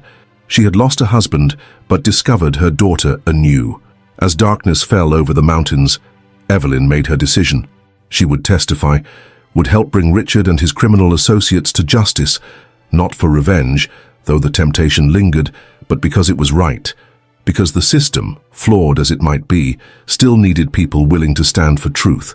And then, whatever came next, she and Madison would face it together, not as protector and protected, but as equals, stronger for having weathered this storm. A soft knock at the door interrupted her thoughts. Sarah Chen entered carrying a thick folder. "Mrs. Mercer, I hope I'm not disturbing you, but we need to begin preparations for your statement." Evelyn turned from the window, her expression resolute. "I'm ready." Sarah studied her carefully. "Your daughter said you would say that. She also said to remind you that there are options: witness protection, immunity without testimony, arrangements that would allow you to disappear completely if that's what you prefer." "No more hiding," Evelyn replied with quiet certainty. "No more secrets. Richard tried to bury me in shame and fear. I won't give him that satisfaction." Sarah nodded, professional approval clear in her expression. "Then let's begin. We have a long night ahead." As they settled at the room's small conference table, Evelyn felt a sense of clarity she hadn't experienced since before Richard's betrayal. The path forward wouldn't be easy. There would be public scrutiny, legal challenges, the painful process of rebuilding. But for the first time, she could see beyond the immediate crisis to the possibility of something new rising from the ashes of her former life. Richard had betrayed her, but in doing so he had inadvertently set her free. Dawn broke over the forested compound in a wash of pale gold light. Evelyn stood on the private balcony of her suite, coffee in hand, watching as the morning mist rose from the valleys below. She had barely slept after hours of detailed discussions with Sarah Chen, documenting everything she knew about Richard's operations, reviewing evidence and planning her formal testimony. The sound of helicopter rotors cut through the morning stillness. Evelyn straightened, pulse quickening. Madison had promised to arrive at first light.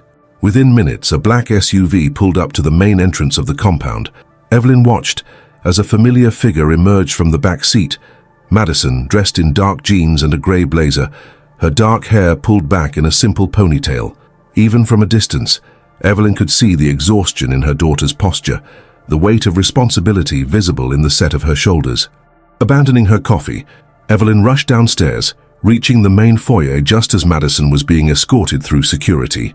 Their eyes met across the marble floor, and for a suspended moment, both stood frozen. Mother and daughter, co-conspirators now, united by blood and by secrets. Then Madison crossed the space between them in quick strides and threw her arms around Evelyn, holding on with fierce intensity. "Mom," she whispered, voice thick with emotion. Evelyn closed her eyes, breathing in the familiar scent of her daughter's shampoo, feeling the solid reality of her presence. "You're safe," she murmured. "That's all that matters." Madison pulled back slightly, searching her mother's face. "Are you angry with me? For keeping secrets, for taking matters into my own hands?" Evelyn cupped her daughter's face gently. "How could I be angry? You saved us both." Relief washed over Madison's features. "I wasn't sure. I know how you feel about doing things the right way, following proper channels. Sometimes proper channels fail us," Evelyn acknowledged. "You recognized that before I could." They moved to a private sitting room off the main foyer, security personnel discreetly positioning themselves outside the door. Once alone, Madison's professional composure cracked slightly, revealing more of the emotional toll the past weeks had taken. "I was so afraid I'd lose you," she admitted, sinking onto a leather sofa. "When those men came to the house looking for Dad, threatening you." She shook her head. "Something in me just snapped. I knew the normal rules wouldn't protect us." "How did you connect with Zoe's contacts?" Evelyn asked, still marveling at the scope of Madison's operation. The extraction team, the evidence gathering, it was all so sophisticated. Madison's expression turned cautious. "That's complicated." She hesitated, choosing her words carefully.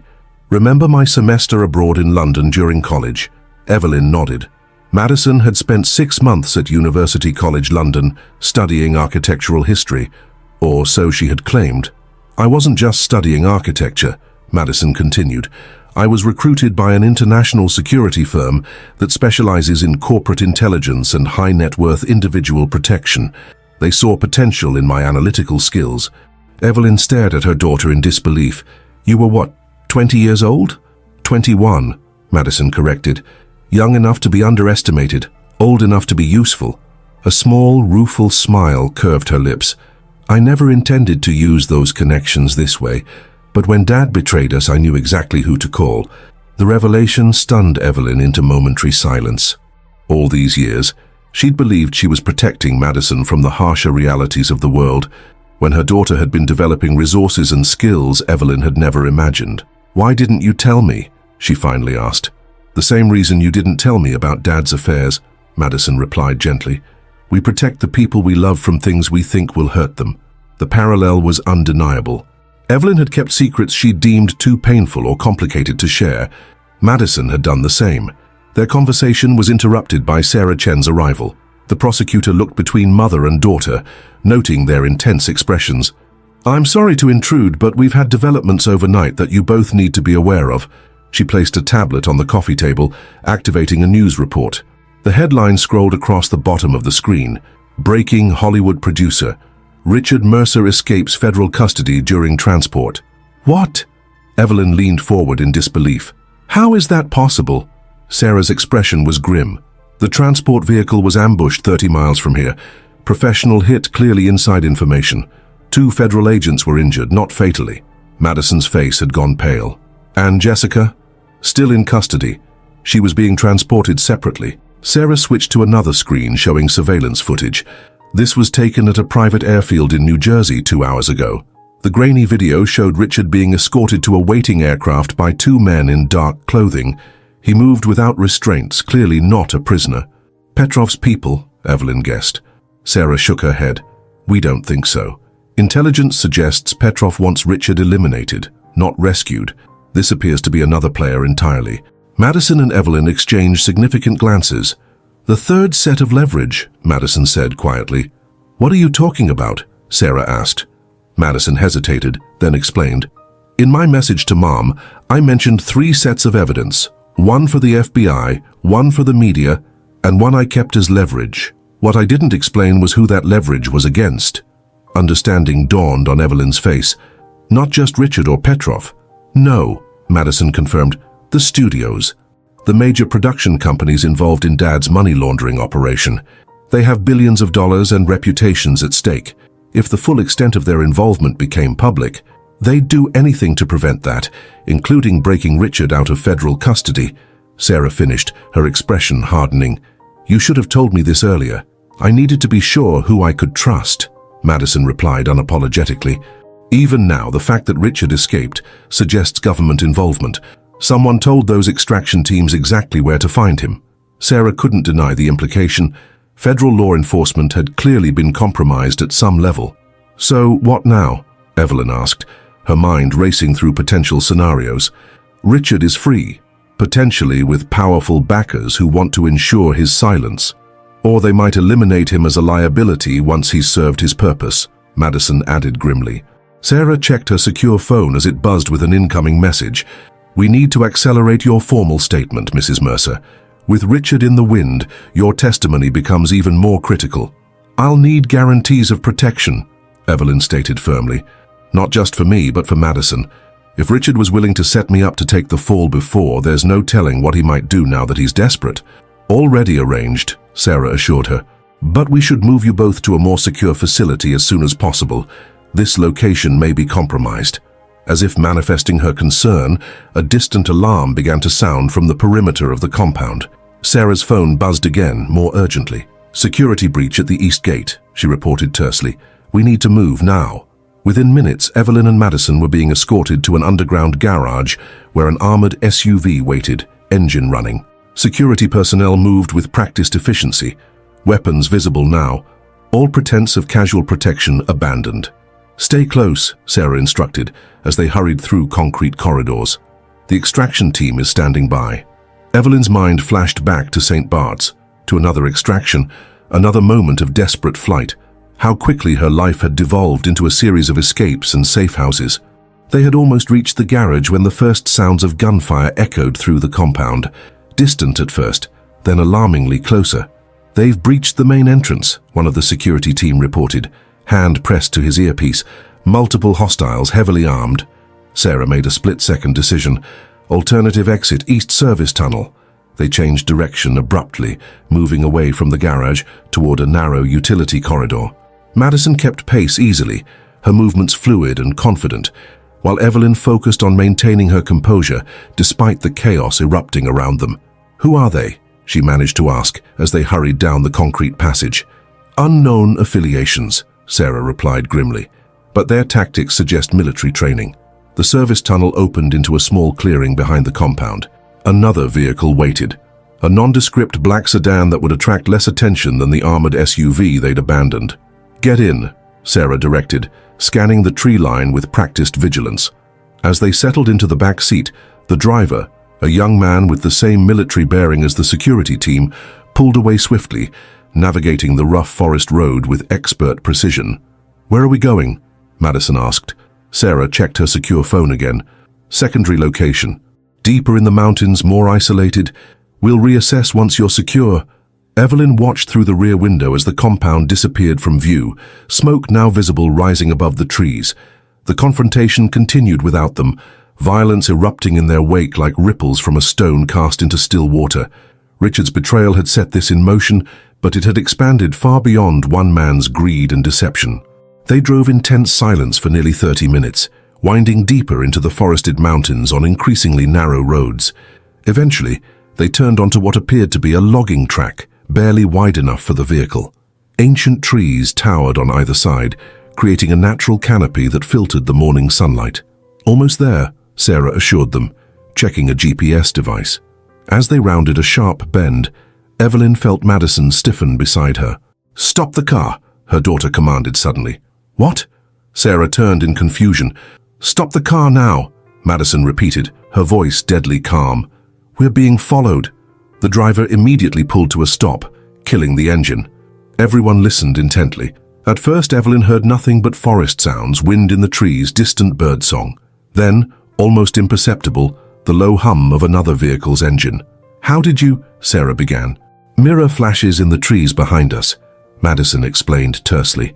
"Someone's using the same track, keeping pace but staying just out of direct sight." The driver drew his weapon smoothly. "Options, ma'am." Sarah assessed their situation rapidly. We can't outrun them on these roads, can't risk engagement without knowing their numbers. She pointed ahead. The safe house is less than a mile through those trees. We go on foot, using the forest as cover. Evelyn balked at the suggestion. On foot? Through the wilderness? Madison placed a reassuring hand on her mother's arm. It's our best chance, Mom. We're smaller targets, more maneuverable. With reluctance, Evelyn nodded. They exited the vehicle silently, moving immediately into the dense underbrush. The driver and Sarah took flanking positions, weapons ready as they navigated the forested slope. Despite her initial hesitation, Evelyn found herself moving with surprising confidence through the wilderness. Years of early morning hikes in the hills above Los Angeles had prepared her physically, if not mentally, for this flight through unknown territory. They had covered perhaps half the distance to the safe house when the sound of approaching vehicles grew louder behind them. Multiple engines now, no longer attempting stealth. They found the car, the driver reported quietly, moving faster than anticipated. Sarah made another quick decision. We split up. Driver takes Mrs. Mercer directly to the safe house. Madison comes with me on an alternate route to divide their attention. No, Evelyn protested immediately. We stay together. Mom, Madison took her hand firmly. Trust me. This is standard protocol when pursued. We'll rendezvous at the safe house. Before Evelyn could argue further, the sound of men's voices carried through the trees, search parties spreading out from the abandoned vehicle. Go, Sarah urged. Now. With one last anguished look at Madison, Evelyn allowed the driver to lead her away, moving swiftly uphill through increasingly dense forest. They maintained silence as they traveled, communicating only through hand signals when necessary. After what felt like hours but was likely only 20 minutes, a small structure came into view, a rustic cabin nestled against a rocky outcropping, nearly invisible among the surrounding pines. The driver approached cautiously, weapon drawn. Finding no signs of intrusion, he escorted Evelyn inside. The cabin's exterior belied its interior.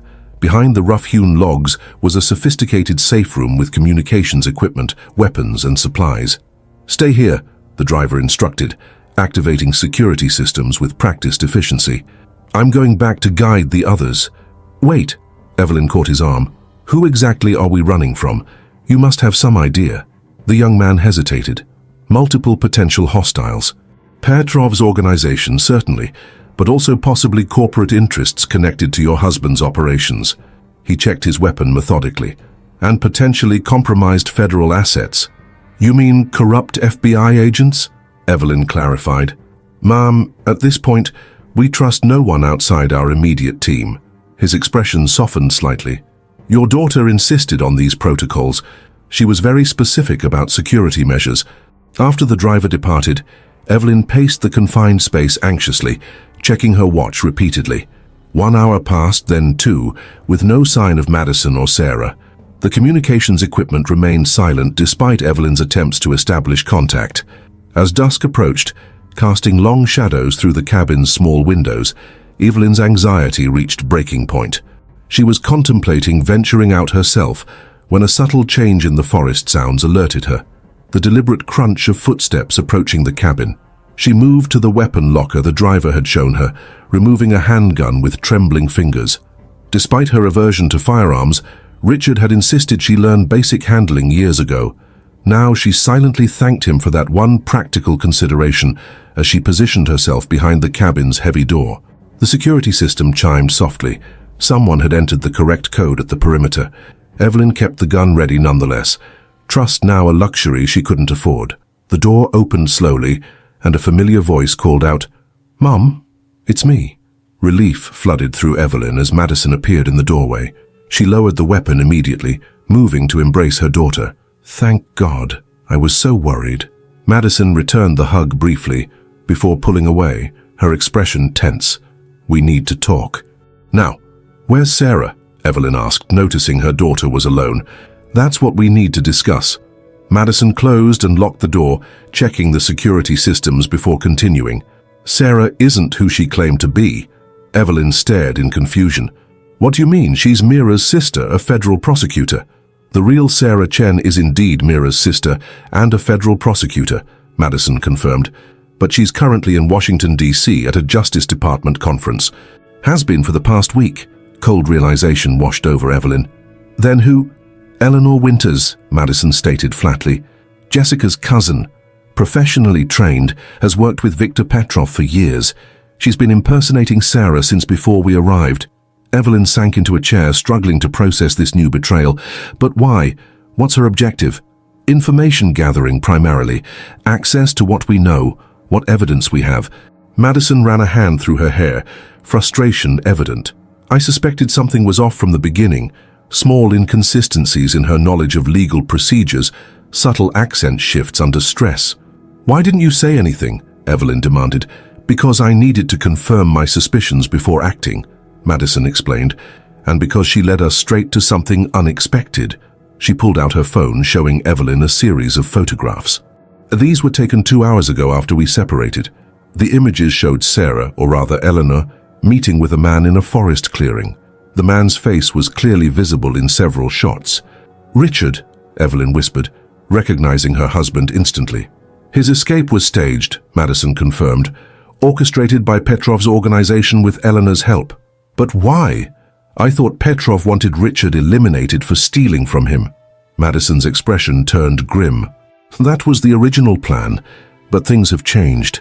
Richard has apparently convinced Petrov he's more valuable alive than dead, offering information about larger players in Hollywood, promising access to even bigger money laundering opportunities. And they believed him? Evelyn asked incredulously. Richard has always been persuasive, Madison reminded her. Plus, he had one piece of leverage even Petrov couldn't ignore. Understanding dawned on Evelyn's face. The third set of evidence. He knows you have it, Madison nodded. He figured out I was behind the extraction, behind everything. Now he's offering Petrov a deal. His continued service in exchange for protection from federal prosecution. Where is Eleanor now? Evelyn asked, suddenly alert to the danger this woman represented. Contained, Madison answered cryptically. My team intercepted her after her meeting with Richard. She's being questioned. Something in Madison's tone sent a chill through Evelyn. Your team? Who exactly are these people, Madison? Madison met her mother's gaze directly. Former intelligence operatives mostly, private sector now, the kind of people who solve problems for clients who can't use conventional channels. Mercenaries, Evelyn translated. Intelligence contractors, Madison corrected mildly. Very expensive, very effective, and very loyal to whoever pays them. She hesitated. Which in this case is me. Evelyn struggled to reconcile this new reality with the daughter she thought she knew. How could you possibly afford to hire such people? A complicated expression crossed Madison's face, something between pride and regret. Remember that trust fund Grandma left me? The one I wasn't supposed to access until I turned 30? You broke the terms of the trust. Evelyn was shocked. Her daughter had always been scrupulously responsible with money. Not exactly, Madison replied. I leveraged it. Used it as collateral for a loan from certain individuals who understand the value of solving problems discreetly. The implications staggered Evelyn. Her daughter had not only orchestrated an international extraction operation, but had found ways to finance it that Evelyn, with all her legal and financial expertise, hadn't imagined possible. Madison, she began carefully, what happens now? We can't keep running forever. We don't have to. Madison moved to the cabin's communications equipment, activating a secure terminal. Eleanor's capture changes everything. She knows all of Petrov's operations, all his contacts within law enforcement, with her testimony, which she'll never give voluntarily, Evelyn pointed out. Madison's smile was cold. She doesn't need to be voluntary. She just needs to be thoroughly documented. She tapped commands into the terminal, bringing up video footage of Eleanor in what appeared to be a secure holding cell. Right now, my team is compiling a comprehensive record of her activities, her connections, everything she knows about Petrov's organization. And Richard? Where does he fit in this new scenario? Madison's expression hardened. Dad made his choice when he decided to join forces with Petrov against us. Now he'll face the consequences. What consequences exactly? Evelyn pressed, suddenly concerned by the steel in her daughter's voice. Before Madison could answer, the terminal chimed with an incoming transmission. She accepted it immediately, and the screen filled with the face of a severe-looking man in his 50s. Ms. Mercer, he addressed Madison formally. Phase 3 is complete, all assets secured. Casualties? Madison asked. Minimal. 2 of Petrov's men required persuasion, but nothing permanent. Madison nodded in satisfaction. And the primary target? Acquired without incident, currently in transit to the designated facility. Excellent, Colonel. Proceed as planned. Madison ended the transmission and turned back to her mother, who was staring in astonishment. Colonel? Evelyn repeated. Madison, what have you done? What needed to be done? Madison replied simply. Richard has been taken into custody. My custody, not the government's. Along with digital copies of every transaction, every communication, every criminal connection he's cultivated over the years. Evelyn felt a chill run down her spine. And what do you intend to do with him? That depends on him, Madison said, her voice eerily calm. If he cooperates fully, giving us everything on Petrov, on the studios involved, on everyone connected to this operation, then he'll be remanded to federal custody to face legal prosecution. And if he doesn't cooperate? Madison's eyes met her mother's, unflinching. Then his extensive evidence of criminal activity will find its way to certain international law enforcement agencies without the benefit of any immunity agreements. The implication was clear. Richard would face a much harsher fate in foreign jurisdictions than in the American legal system. You're blackmailing your own father, Evelyn stated flatly. I'm giving him the same choices he gave us, Madison corrected. Cooperation or destruction. He taught me that leverage is everything in negotiation. Evelyn felt herself at a moral crossroads. The attorney in her recoiled at the extrajudicial nature of what Madison had orchestrated. The mother in her understood the desperate need to protect family at all costs. And somewhere deeper, a part of her she rarely acknowledged, felt a grim satisfaction at Richard facing the consequences of his betrayal on terms he couldn't manipulate. I don't know if I can condone this, she finally said. I'm not asking for your approval, Mom. Madison's voice softened slightly. Only your understanding. Everything I've done has been to protect us, to ensure we survive this. Richard crossed lines that can't be uncrossed. He was willing to let you take the fall for his crimes, to let both of us suffer to save himself. Evelyn couldn't deny the truth of this assessment. After a long moment, she asked, When will I see him? Tomorrow, Madison answered. The facility is about 2 hours from here. Secure, private, completely off official records. And after? What's your endgame here? Madison moved to sit beside her mother, taking her hands gently. That depends partly on you. With Eleanor's evidence and Richard's cooperation, we can make deals with federal authorities. Immunity for both of us. A fresh start. And Richard? A shadow crossed Madison's face. He'll serve time. There's no avoiding that given the scale of his crimes.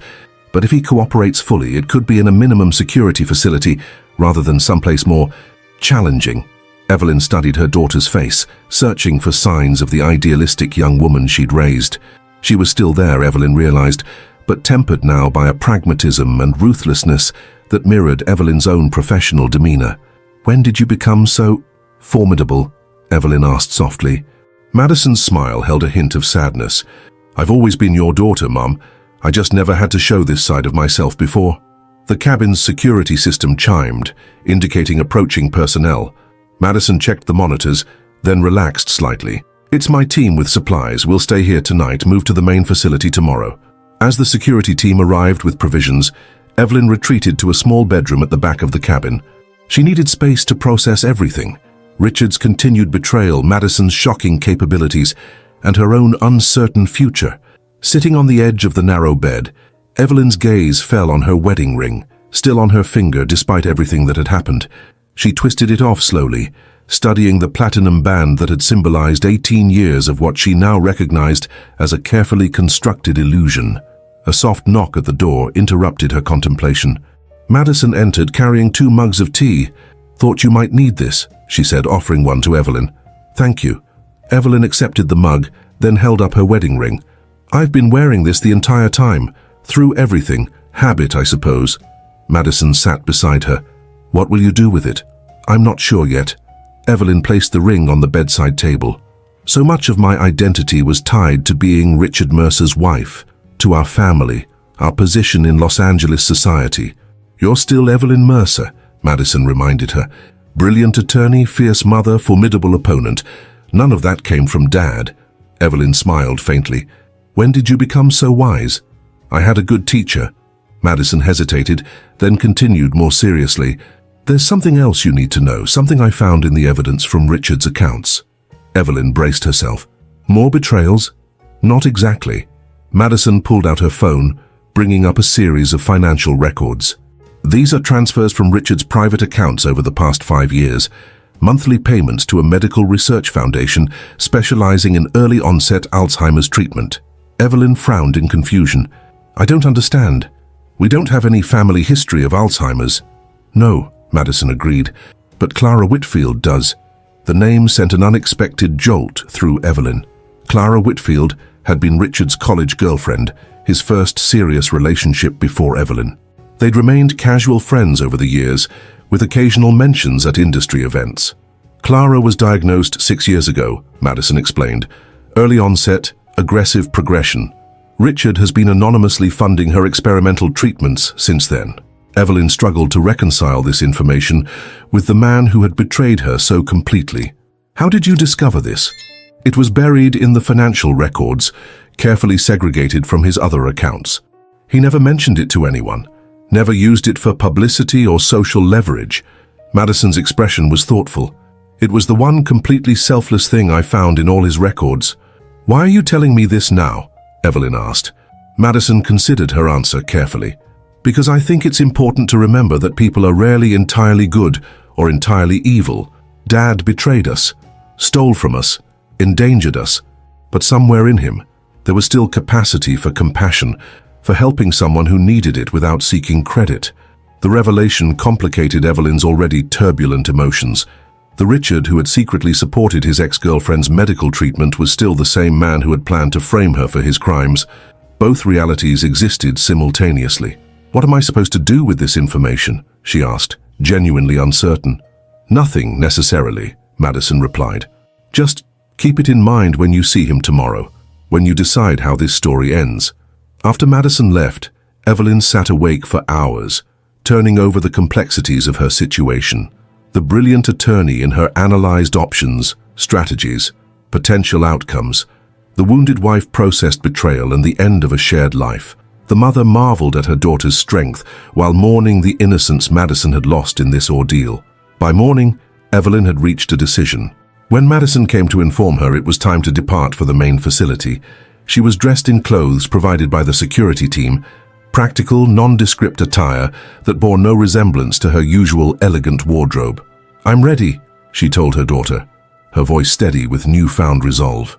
The drive to the main facility took them deeper into the wilderness, eventually reaching what appeared to be an abandoned industrial complex repurposed with sophisticated security systems.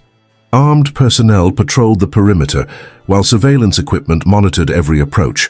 Inside, the facility had been transformed into a functional command center. Technicians monitored communications, security feeds displayed various locations, and a team of analysts worked at computer stations processing information. Your operation is extensive, Evelyn noted, trying to mask her amazement at the scale of what Madison had assembled. Temporary, Madison assured her. Once this is resolved, everything gets dismantled, all personnel reassigned to other contracts. They were led through a series of security checkpoints to a lower level containing several holding cells. In the last cell, sitting calmly at a metal table, was Richard. He looked up as they entered, his expression shifting from practiced neutrality to genuine surprise at seeing both his wife and daughter together. He was uninjured but disheveled, his designer clothing rumpled, his usual confident demeanor subdued. Evelyn, he acknowledged cautiously. Madison. His gaze lingered on his daughter with something like grudging respect. I underestimated you. Yes, Madison replied simply. You did. I'll give you some privacy, she continued, addressing her mother. Take as much time as you need. With that, Madison exited, leaving Evelyn alone with the man who had been her husband, partner, and ultimately betrayer. Richard gestured to the chair across from him. I suppose we have things to discuss.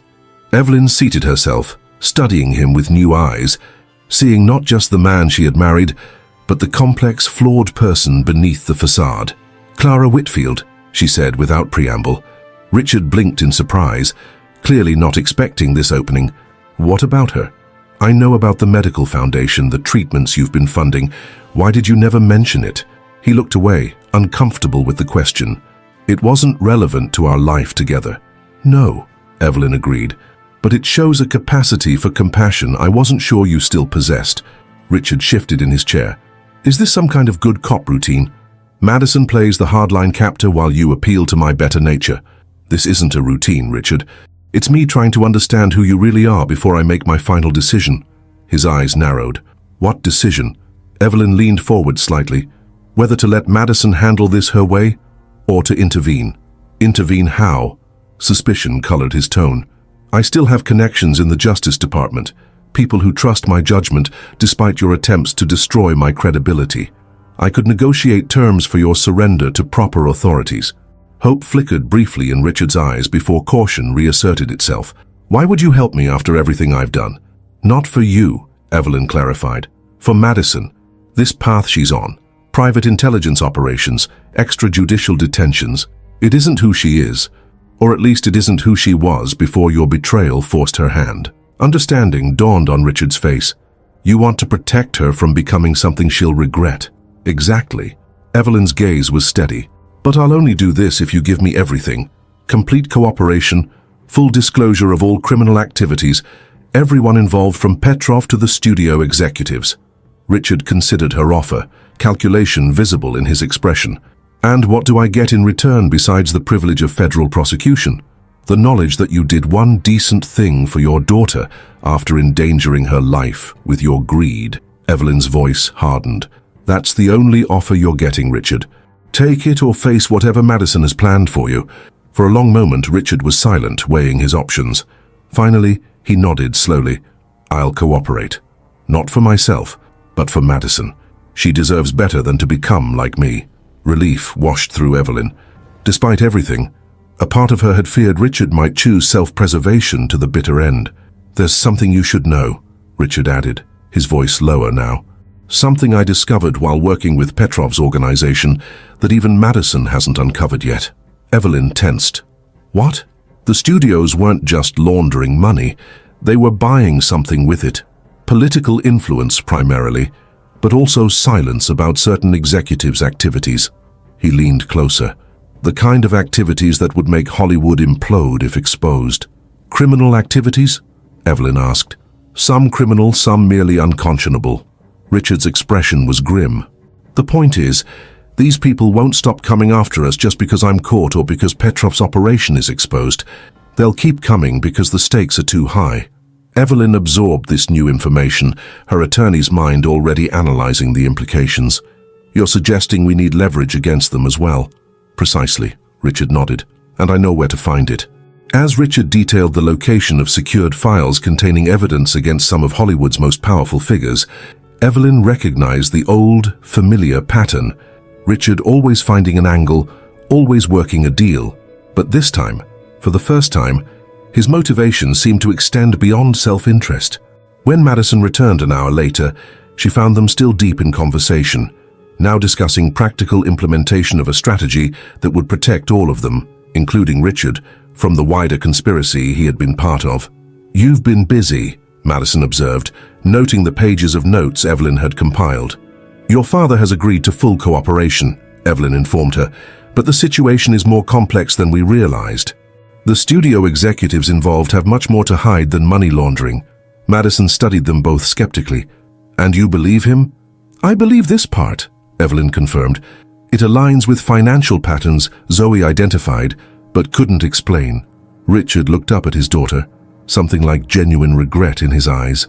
I know you have no reason to trust me, Madison, but this time, I'm telling the truth. Not to save myself, but because you and your mother deserve to be truly safe when this is over. Madison's expression remained guarded, but she nodded slightly. What's the plan? Over the next hour, they outlined a strategy that would utilize Richard's insider knowledge, Madison's operational capabilities, and Evelyn's legal expertise. The goal, not just personal safety, but systematic exposure of corruption that had festered for decades in the entertainment industry. As they finalized details, Evelyn watched her daughter and estranged husband interact. Adversaries united by necessity, family bound by complicated ties that even betrayal couldn't completely sever. In this strange underground facility, surrounded by armed personnel and high-tech equipment, they had become an unlikely team. When the planning session concluded, Madison escorted Evelyn back upstairs, leaving Richard in his secured room. Once alone in a private office, Madison turned to her mother with concern. "Are you sure about this? Trusting Dad, even this far?" Evelyn smiled faintly. "I don't trust Richard. I trust evidence, patterns, and logical consequences. His information checks out against what we already know." Madison nodded, accepting this rationale. "And afterward? When this is over?" "Afterward," Evelyn said with quiet certainty, "we rebuild. Not what was. That's gone forever. But something new. Something honest."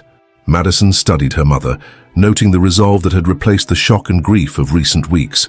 "What about your career? Your life in Los Angeles?" "I'm not entirely sure yet," Evelyn admitted, "but I've spent 18 years defining myself partially through Richard's reflected status. Perhaps it's time to discover who Evelyn Mercer truly is. On her own terms." A soft alert sounded from Madison's secure tablet. She checked it, then looked up with an expression of grim satisfaction. "The FBI just raided Viktor Petrov's New York offices. Simultaneously, Interpol is moving on his European operations." Her eyes met her mother's. Eleanor talked. Everything about Petrov's organization, his political connections, the full scope of the laundering operation. "That quickly?" Evelyn was surprised. "What convinced her to cooperate?" Madison's smile was thin. "Let's just say my team can be very persuasive." And Eleanor ultimately realized that Petrov would eliminate her once he discovered she'd been compromised.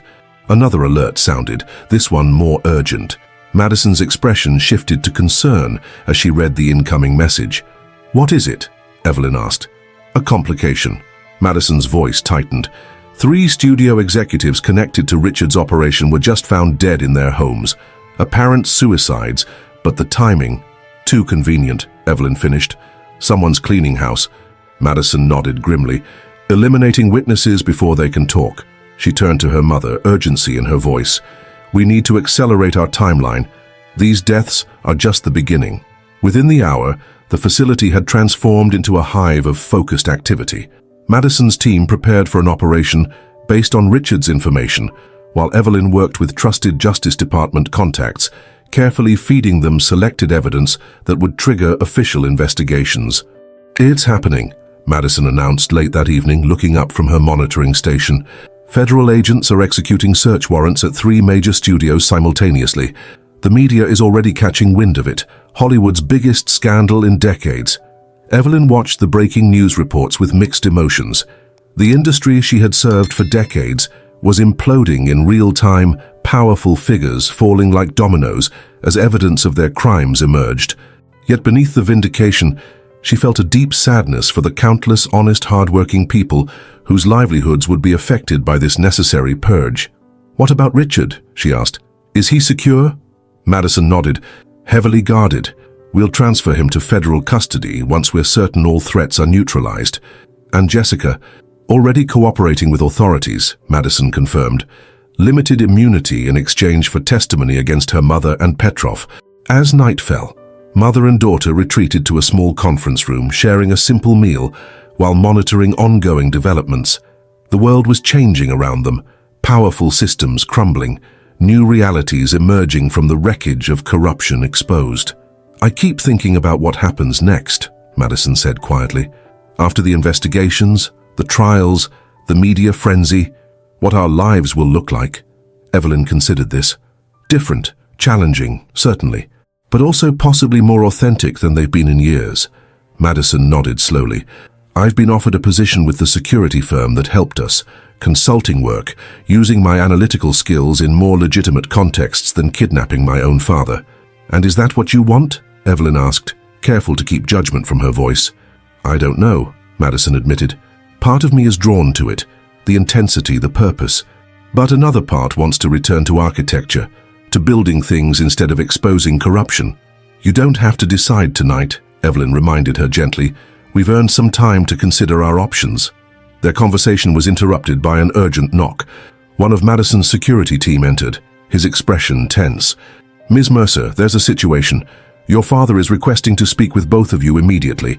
Says it's urgent, life or death." They found Richard pacing his secure room, agitation evident in every movement. He turned as they entered, relief washing over his features. "Thank God," he said. I've been trying to get someone to listen for the past hour. What's happening? Madison demanded. Jerome Blackwell, Richard replied, CEO of Summit Entertainment. He wasn't just laundering money, he was the architect of the entire operation, coordinating between studios, connecting everyone to Petrov's organization. Evelyn frowned. We know this already. The FBI has him under surveillance. What you don't know is that he has a contingency plan. Richard's voice was urgent. A dead man's switch. If he's arrested or feels threatened, evidence gets released implicating dozens of innocent people along with the guilty. Fabricated evidence, but convincing enough to destroy lives. Including ours, Madison asked sharply. Richard nodded. Especially yours. He has materials prepared that would make it appear you've been the financial mastermind all along, Evelyn. And Madison, he hesitated. He has forged evidence suggesting Madison was involved in the deaths of those executives. Evelyn felt cold horror spread through her. How do you know this? Because I helped him set it up, Richard admitted, shame evident in his voice. It was insurance, mutual assured destruction if anyone talked. But I never thought he'd actually use it, especially not against my family. Madison's expression hardened. Where is this evidence stored? A secure server farm in Northern California. Physical backups in a private vault in Switzerland. Richard looked between them desperately. It's set to release automatically in 24 hours, unless Blackwell enters a cancellation code. Madison was already moving, issuing orders through her communications device. Team Alpha, prep for immediate deployment. Target, Sequoia Data Center, Palo Alto. She turned back to her father. Access codes? Richard recited a series of complex alphanumeric sequences from memory, but physical access is required for final authorization, retinal scans specifically. Whose retina? Evelyn asked. Richard met her gaze directly. Mine, or Blackwell's. We're the only two with access. Understanding dawned on Madison's face. That's why you're telling us this now. You want to be part of the operation. It's the only way, Richard insisted. Without me, you can't stop the release. Evelyn and Madison exchanged significant glances, silently evaluating the risks, the possibilities of deception, the potential consequences of either trusting or rejecting Richard's offer. If we do this, Madison said finally, you'll be under heavy guard every second. Any attempt to escape or contact anyone unauthorized will end badly for you. Richard nodded solemnly. I understand. I'm not trying to escape, Madison. I'm trying to do one right thing in the midst of all my wrongs. 6 hours later, Richard found himself on a private jet heading toward Northern California, flanked by Madison's security team. Evelyn had elected to remain at the facility, coordinating with federal authorities to prepare for potential fallout, regardless of the operation's outcome. As they approached the nondescript data center, housed in an industrial park outside Palo Alto, Madison briefed the team one final time. Primary objective: secure access to server farm Delta. Neutralize the dead man's switch. Secondary objective: retrieve all stored data for evidence. Richard remained secured at all times. Richard, wearing a bulletproof vest and with his hands bound before him, looked out the vehicle's window at the approaching facility. Madison, he said quietly, if something goes wrong in there, nothing will go wrong. She cut him off firmly. If it does, he persisted, I want you to know that I'm proud of you, not for the operation you've run, although that's been extraordinary, but for the person you've become despite my failures as a father. Madison's expression remained impassive, but something flickered in her eyes. Save the sentimentality, Dad. We have work to do. The team moved with practiced efficiency, using Richard's access codes to enter the facility during the pre-dawn hours when security was minimal. They navigated through sterile corridors of humming servers until reaching a specially secured section marked only by a small Delta symbol. This is it, Richard confirmed. Final authorization requires retinal scan and voice command. Madison positioned him before the scanner, her weapon never wavering. No sudden movements. Richard complied without protest, submitting to the scan and clearly stating the authorization phrase. The secure door hissed open, revealing a small room containing a single, isolated server stack. 30 seconds to complete shutdown, the tech specialist announced, connecting specialized equipment to the system, bypassing security protocols now. Richard watched tensely as the team worked to neutralize the threat he had helped create. In this moment of truth, Facing the consequences of years of deception and self-serving choices, he felt a strange sense of clarity, perhaps the first honest moment he'd experienced in years.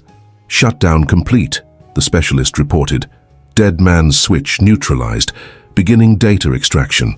Madison's shoulders relaxed fractionally.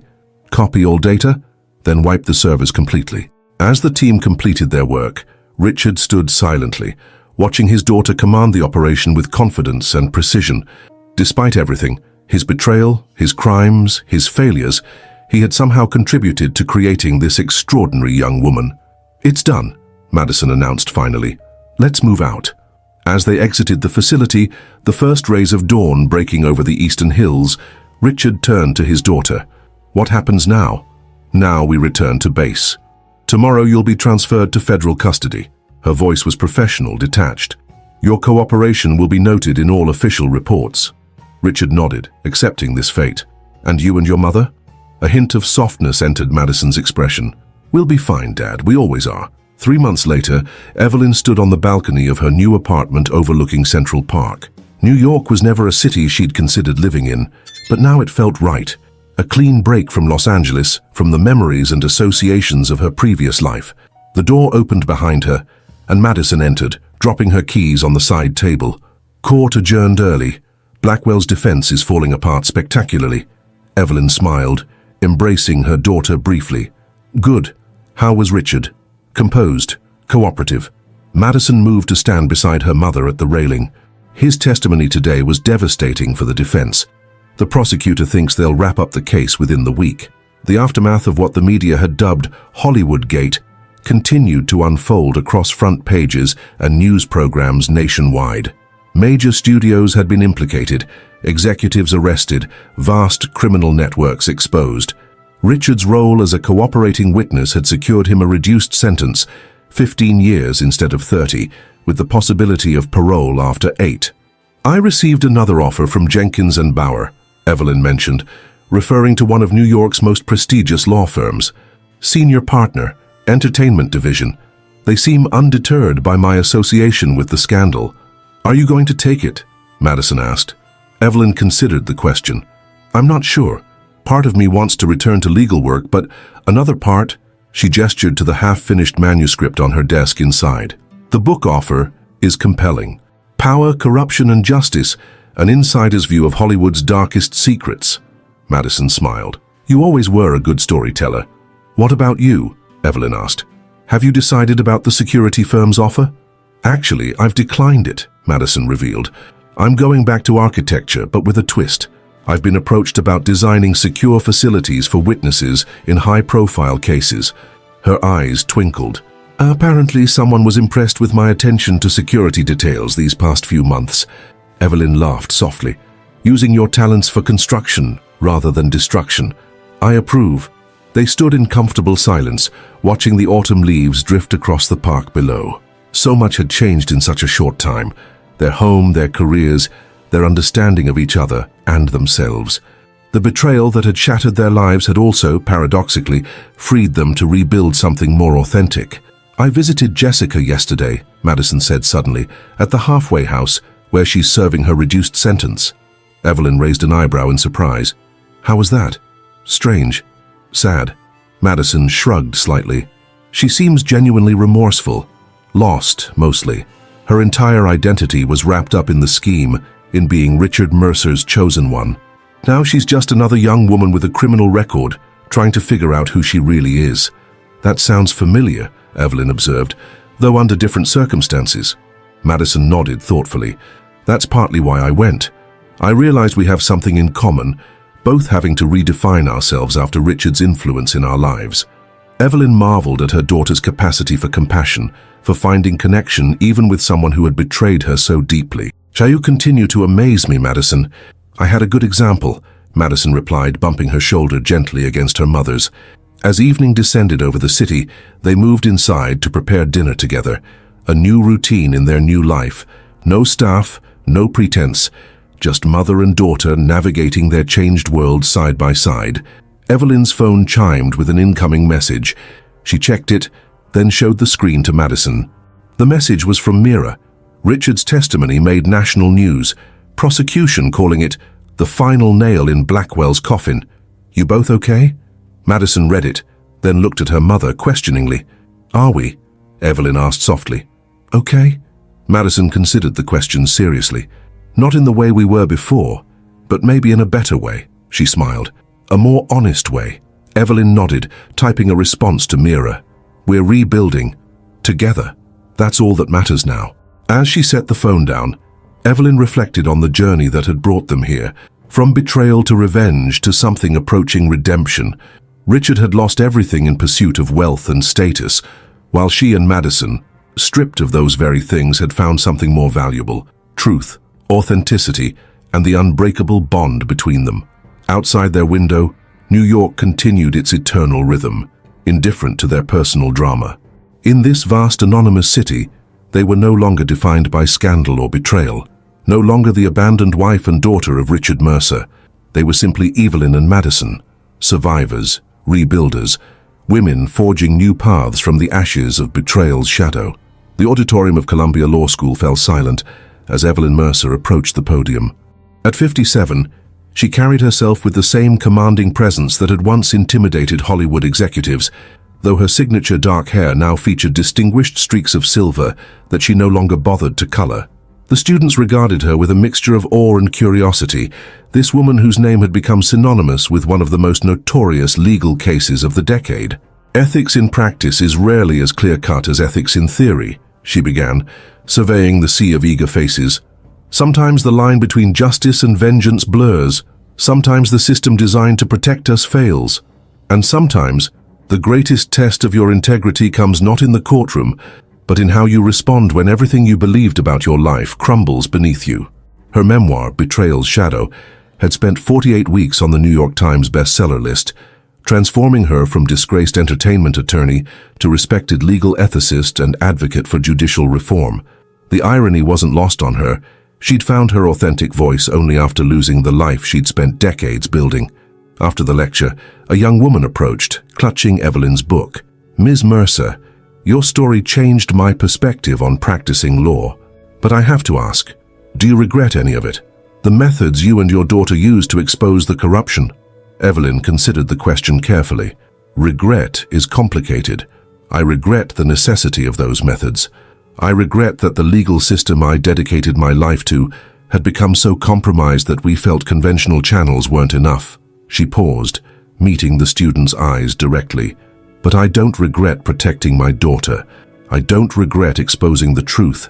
And I've made peace with the moral compromises those actions required. Outside, spring had transformed the campus into a canvas of vibrant greens and flowering trees. Evelyn checked her watch, still an hour before she needed to meet Madison for dinner. Her daughter had just returned from Tokyo, where her firm had completed a revolutionary secure housing complex for diplomatic personnel. Evelyn's phone buzzed with a notification from her security app. Even now, 5 years after Richard's testimony had brought down a network of corruption extending from Hollywood to international finance, certain habits remained: weekly security sweeps of her apartment, careful monitoring of her digital footprint, the subtle vigilance that had become second nature. The notification showed an approved visitor had been cleared to enter her apartment, Mira Chen, right on schedule. They had standing monthly meetings to discuss the foundation they'd established together, providing legal representation to victims of institutional corruption. As Evelyn walked through Washington Square Park, she marveled at how completely her life had transformed. The mansions of Bel Air and power lunches at Spago seemed like distant memories from someone else's life. Now her modest but elegant Manhattan apartment, her teaching position at Columbia, and her advocacy work provided a satisfaction she'd never experienced in her previous existence.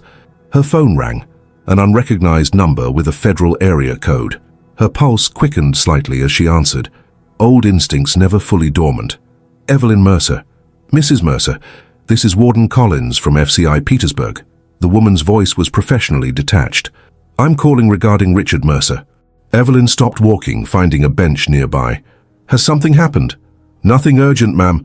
Mr. Mercer has been consistently exemplary in his conduct. His participation in our financial literacy program for inmates has been particularly notable. Of course it would be, Evelyn thought.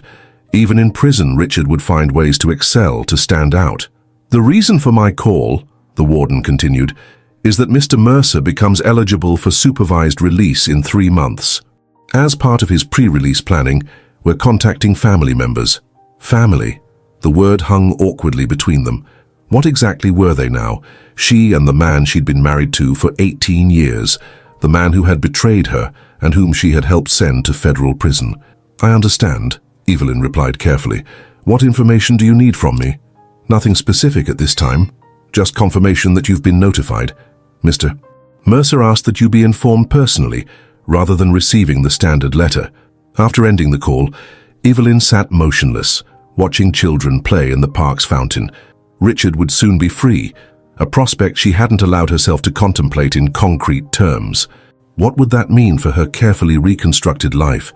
For Madison, who had maintained minimal contact with her father through occasional letters but had never visited him in prison.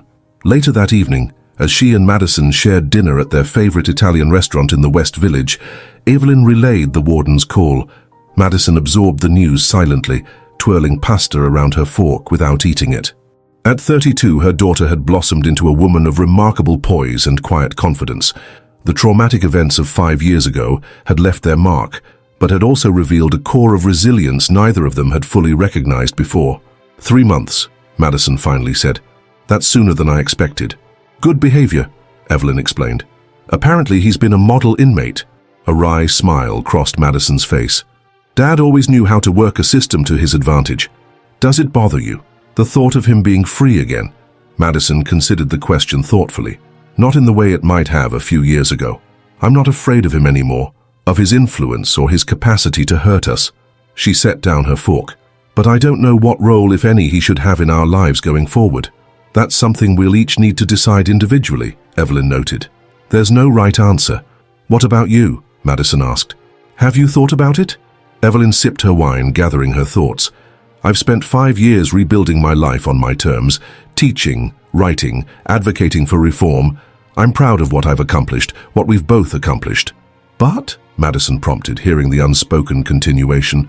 "But I also believe in redemption," Evelyn admitted. "Not forgiveness necessarily, not forgetting, but the possibility that people can change, can make amends in some small way for the harm they've caused. Even Dad? Even Richard?" Evelyn smiled slightly. "Perhaps especially Richard, since he had the furthest to fall and the most to learn." They fell silent, each lost in private contemplation of what Richard's release might mean. Around them, the restaurant hummed with the comfortable energy of a city perpetually in motion, lives intersecting briefly before continuing on their separate paths. "I received a letter from Jessica last week," Madison said unexpectedly. "She's finished her degree in social work, specializing in helping young women vulnerable to exploitation." Evelyn raised an eyebrow in surprise. "That's remarkably constructive given her history." She wrote that understanding how she was manipulated helps her identify patterns in others' relationships. Madison shrugged. "People can surprise you, I guess."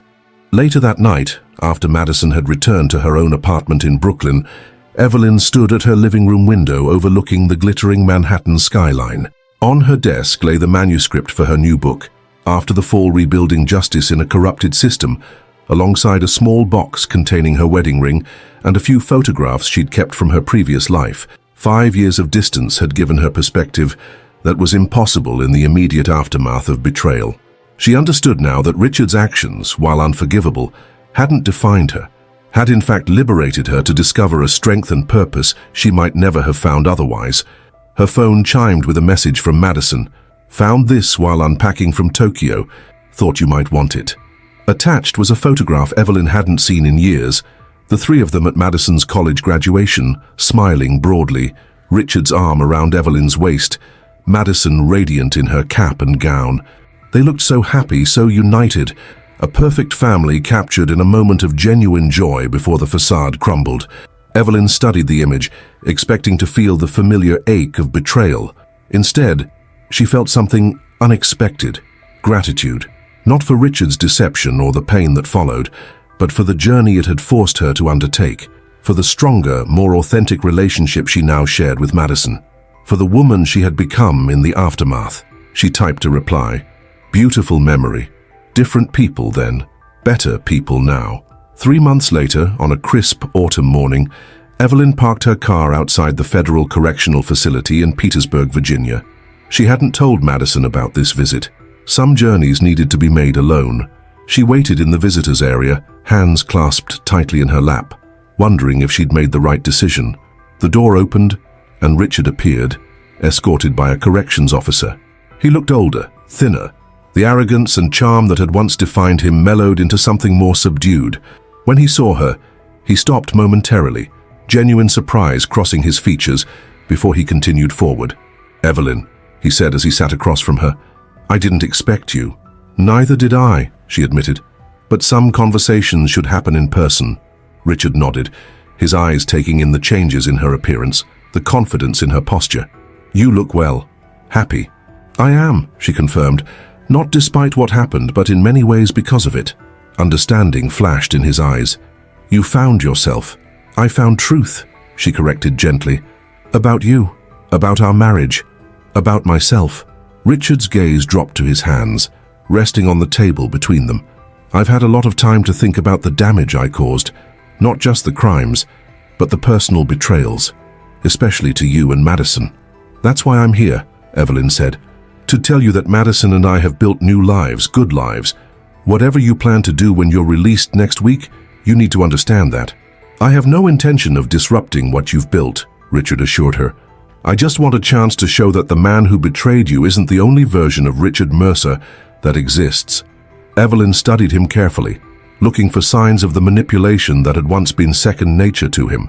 Instead, she saw something unfamiliar, humility, perhaps, the beginning of wisdom. "Madison may reach out to you, or she may not," Evelyn told him. "That's her decision alone. As for me," she paused, finding the right words, "I've made peace with our past. I don't need anything from you. Not apologies, not amends, not explanations. Relief and something like respect flickered across Richard's face. "You always were the strongest of us."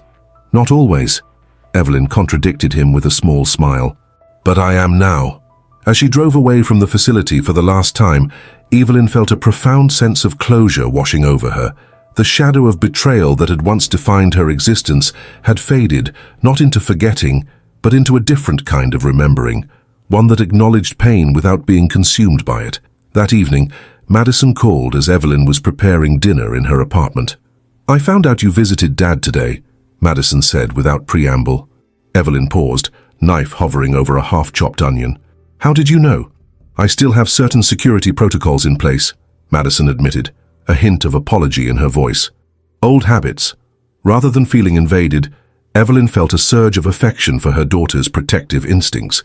"Are you upset that I went without telling you?" "No," Madison replied after a moment. "I understand why you needed to do it alone." She hesitated.